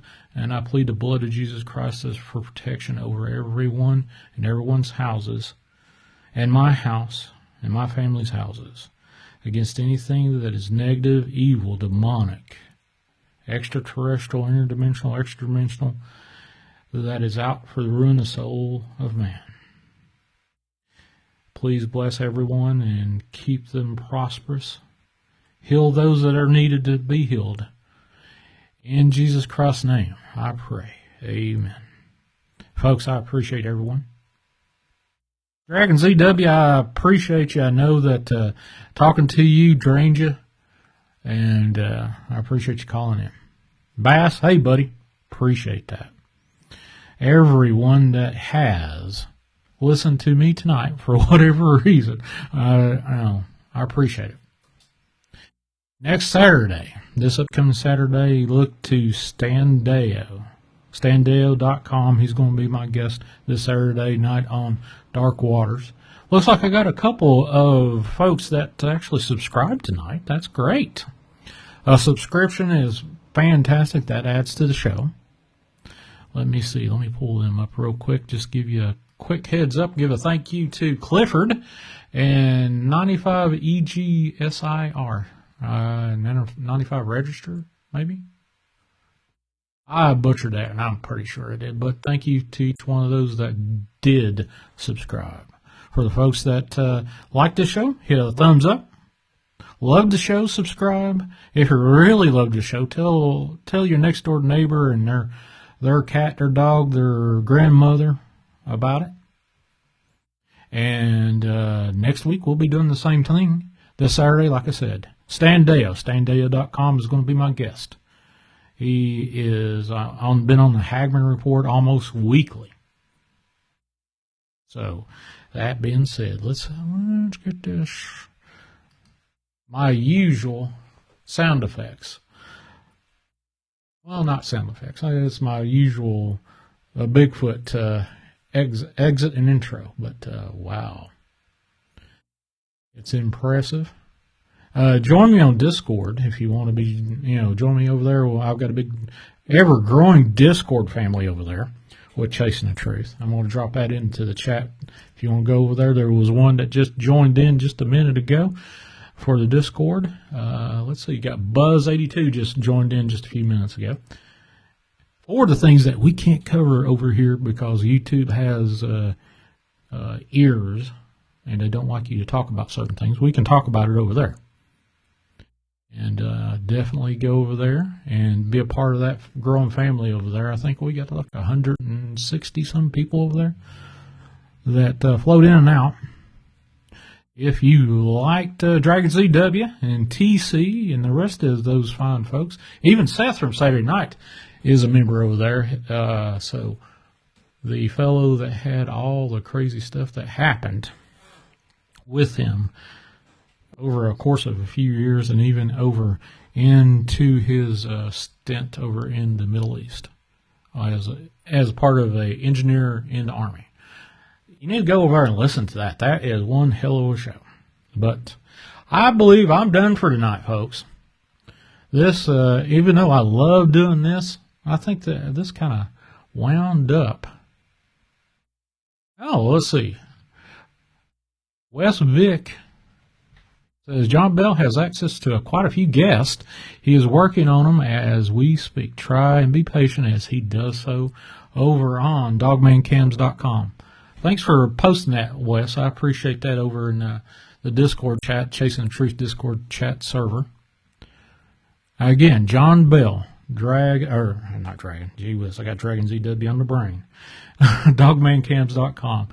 He is working on a few guests, so he's taking a little hiatus, which is well-deserved. You can't do this all the time, especially at the level that obviously Dogman Cams has got going on there.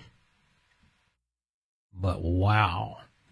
And again, for the heads up, for the folks that joined me about 2 weeks ago with the Knoxville Dogman witness, Paul, unfortunately, that fellow cannot be on another show. He's made the decision that he doesn't want a lot of yahoos on his property chasing these things down and then been held responsible for if you get hurt or worse. So that just the one thing leads to a little bit more of, hey, I believe this guy. He's got something going on over there for sure. But God bless you, Paul, if you are listening. And no sweat off my brow. You know, sometimes you cannot. For good reasons, that's a damn good reason. But if you want to subscribe to my Chasing the Truth Shawn G YouTube channel, now's the thing to do it. Go to IamDarkWaters.com for all your horror narration needs, all your Dogman needs, and the stuff that he is coming up with and producing over there. Wow. That's all I can tell you. If you want to reach out to me, ShawnG at IamDarkWaters.com is my email. My number, 931-994-6917, is my after hours number, along with my show number. No matter where you chase me at, either here on my own YouTube channel, over on Paranormal Radio at Dark Waters channel, UPRNTalkRadio.com over there when I'm over there on Saturday nights, and over on the Dark Waters channel on YouTube too. Number's the same, 931-994-6917. If you got a pencil or a pen, or scratch it on a piece of wood, 931-994-6917. Did I say it enough? I guess. God bless y'all. Thank you for joining in for tonight. It has been an honor, a pleasure to talk to each one of you folks. And, wow. Candle Horror. Giant. It was a true story, according to Chase's mother, Grace. True story. Interesting for me, at least. But anyway, see you this Saturday night. Do ghosts really exist? Are we alone? Is there life after death? It looks like a giant ape with a man's face. We've done some testing to determine if it is a synthesizer or not. It's starting to come at me. It's very difficult to do with the system. This is what it actually is. And they start trying to grab me. What do we think that is? It was my baseball glove. No, my old one.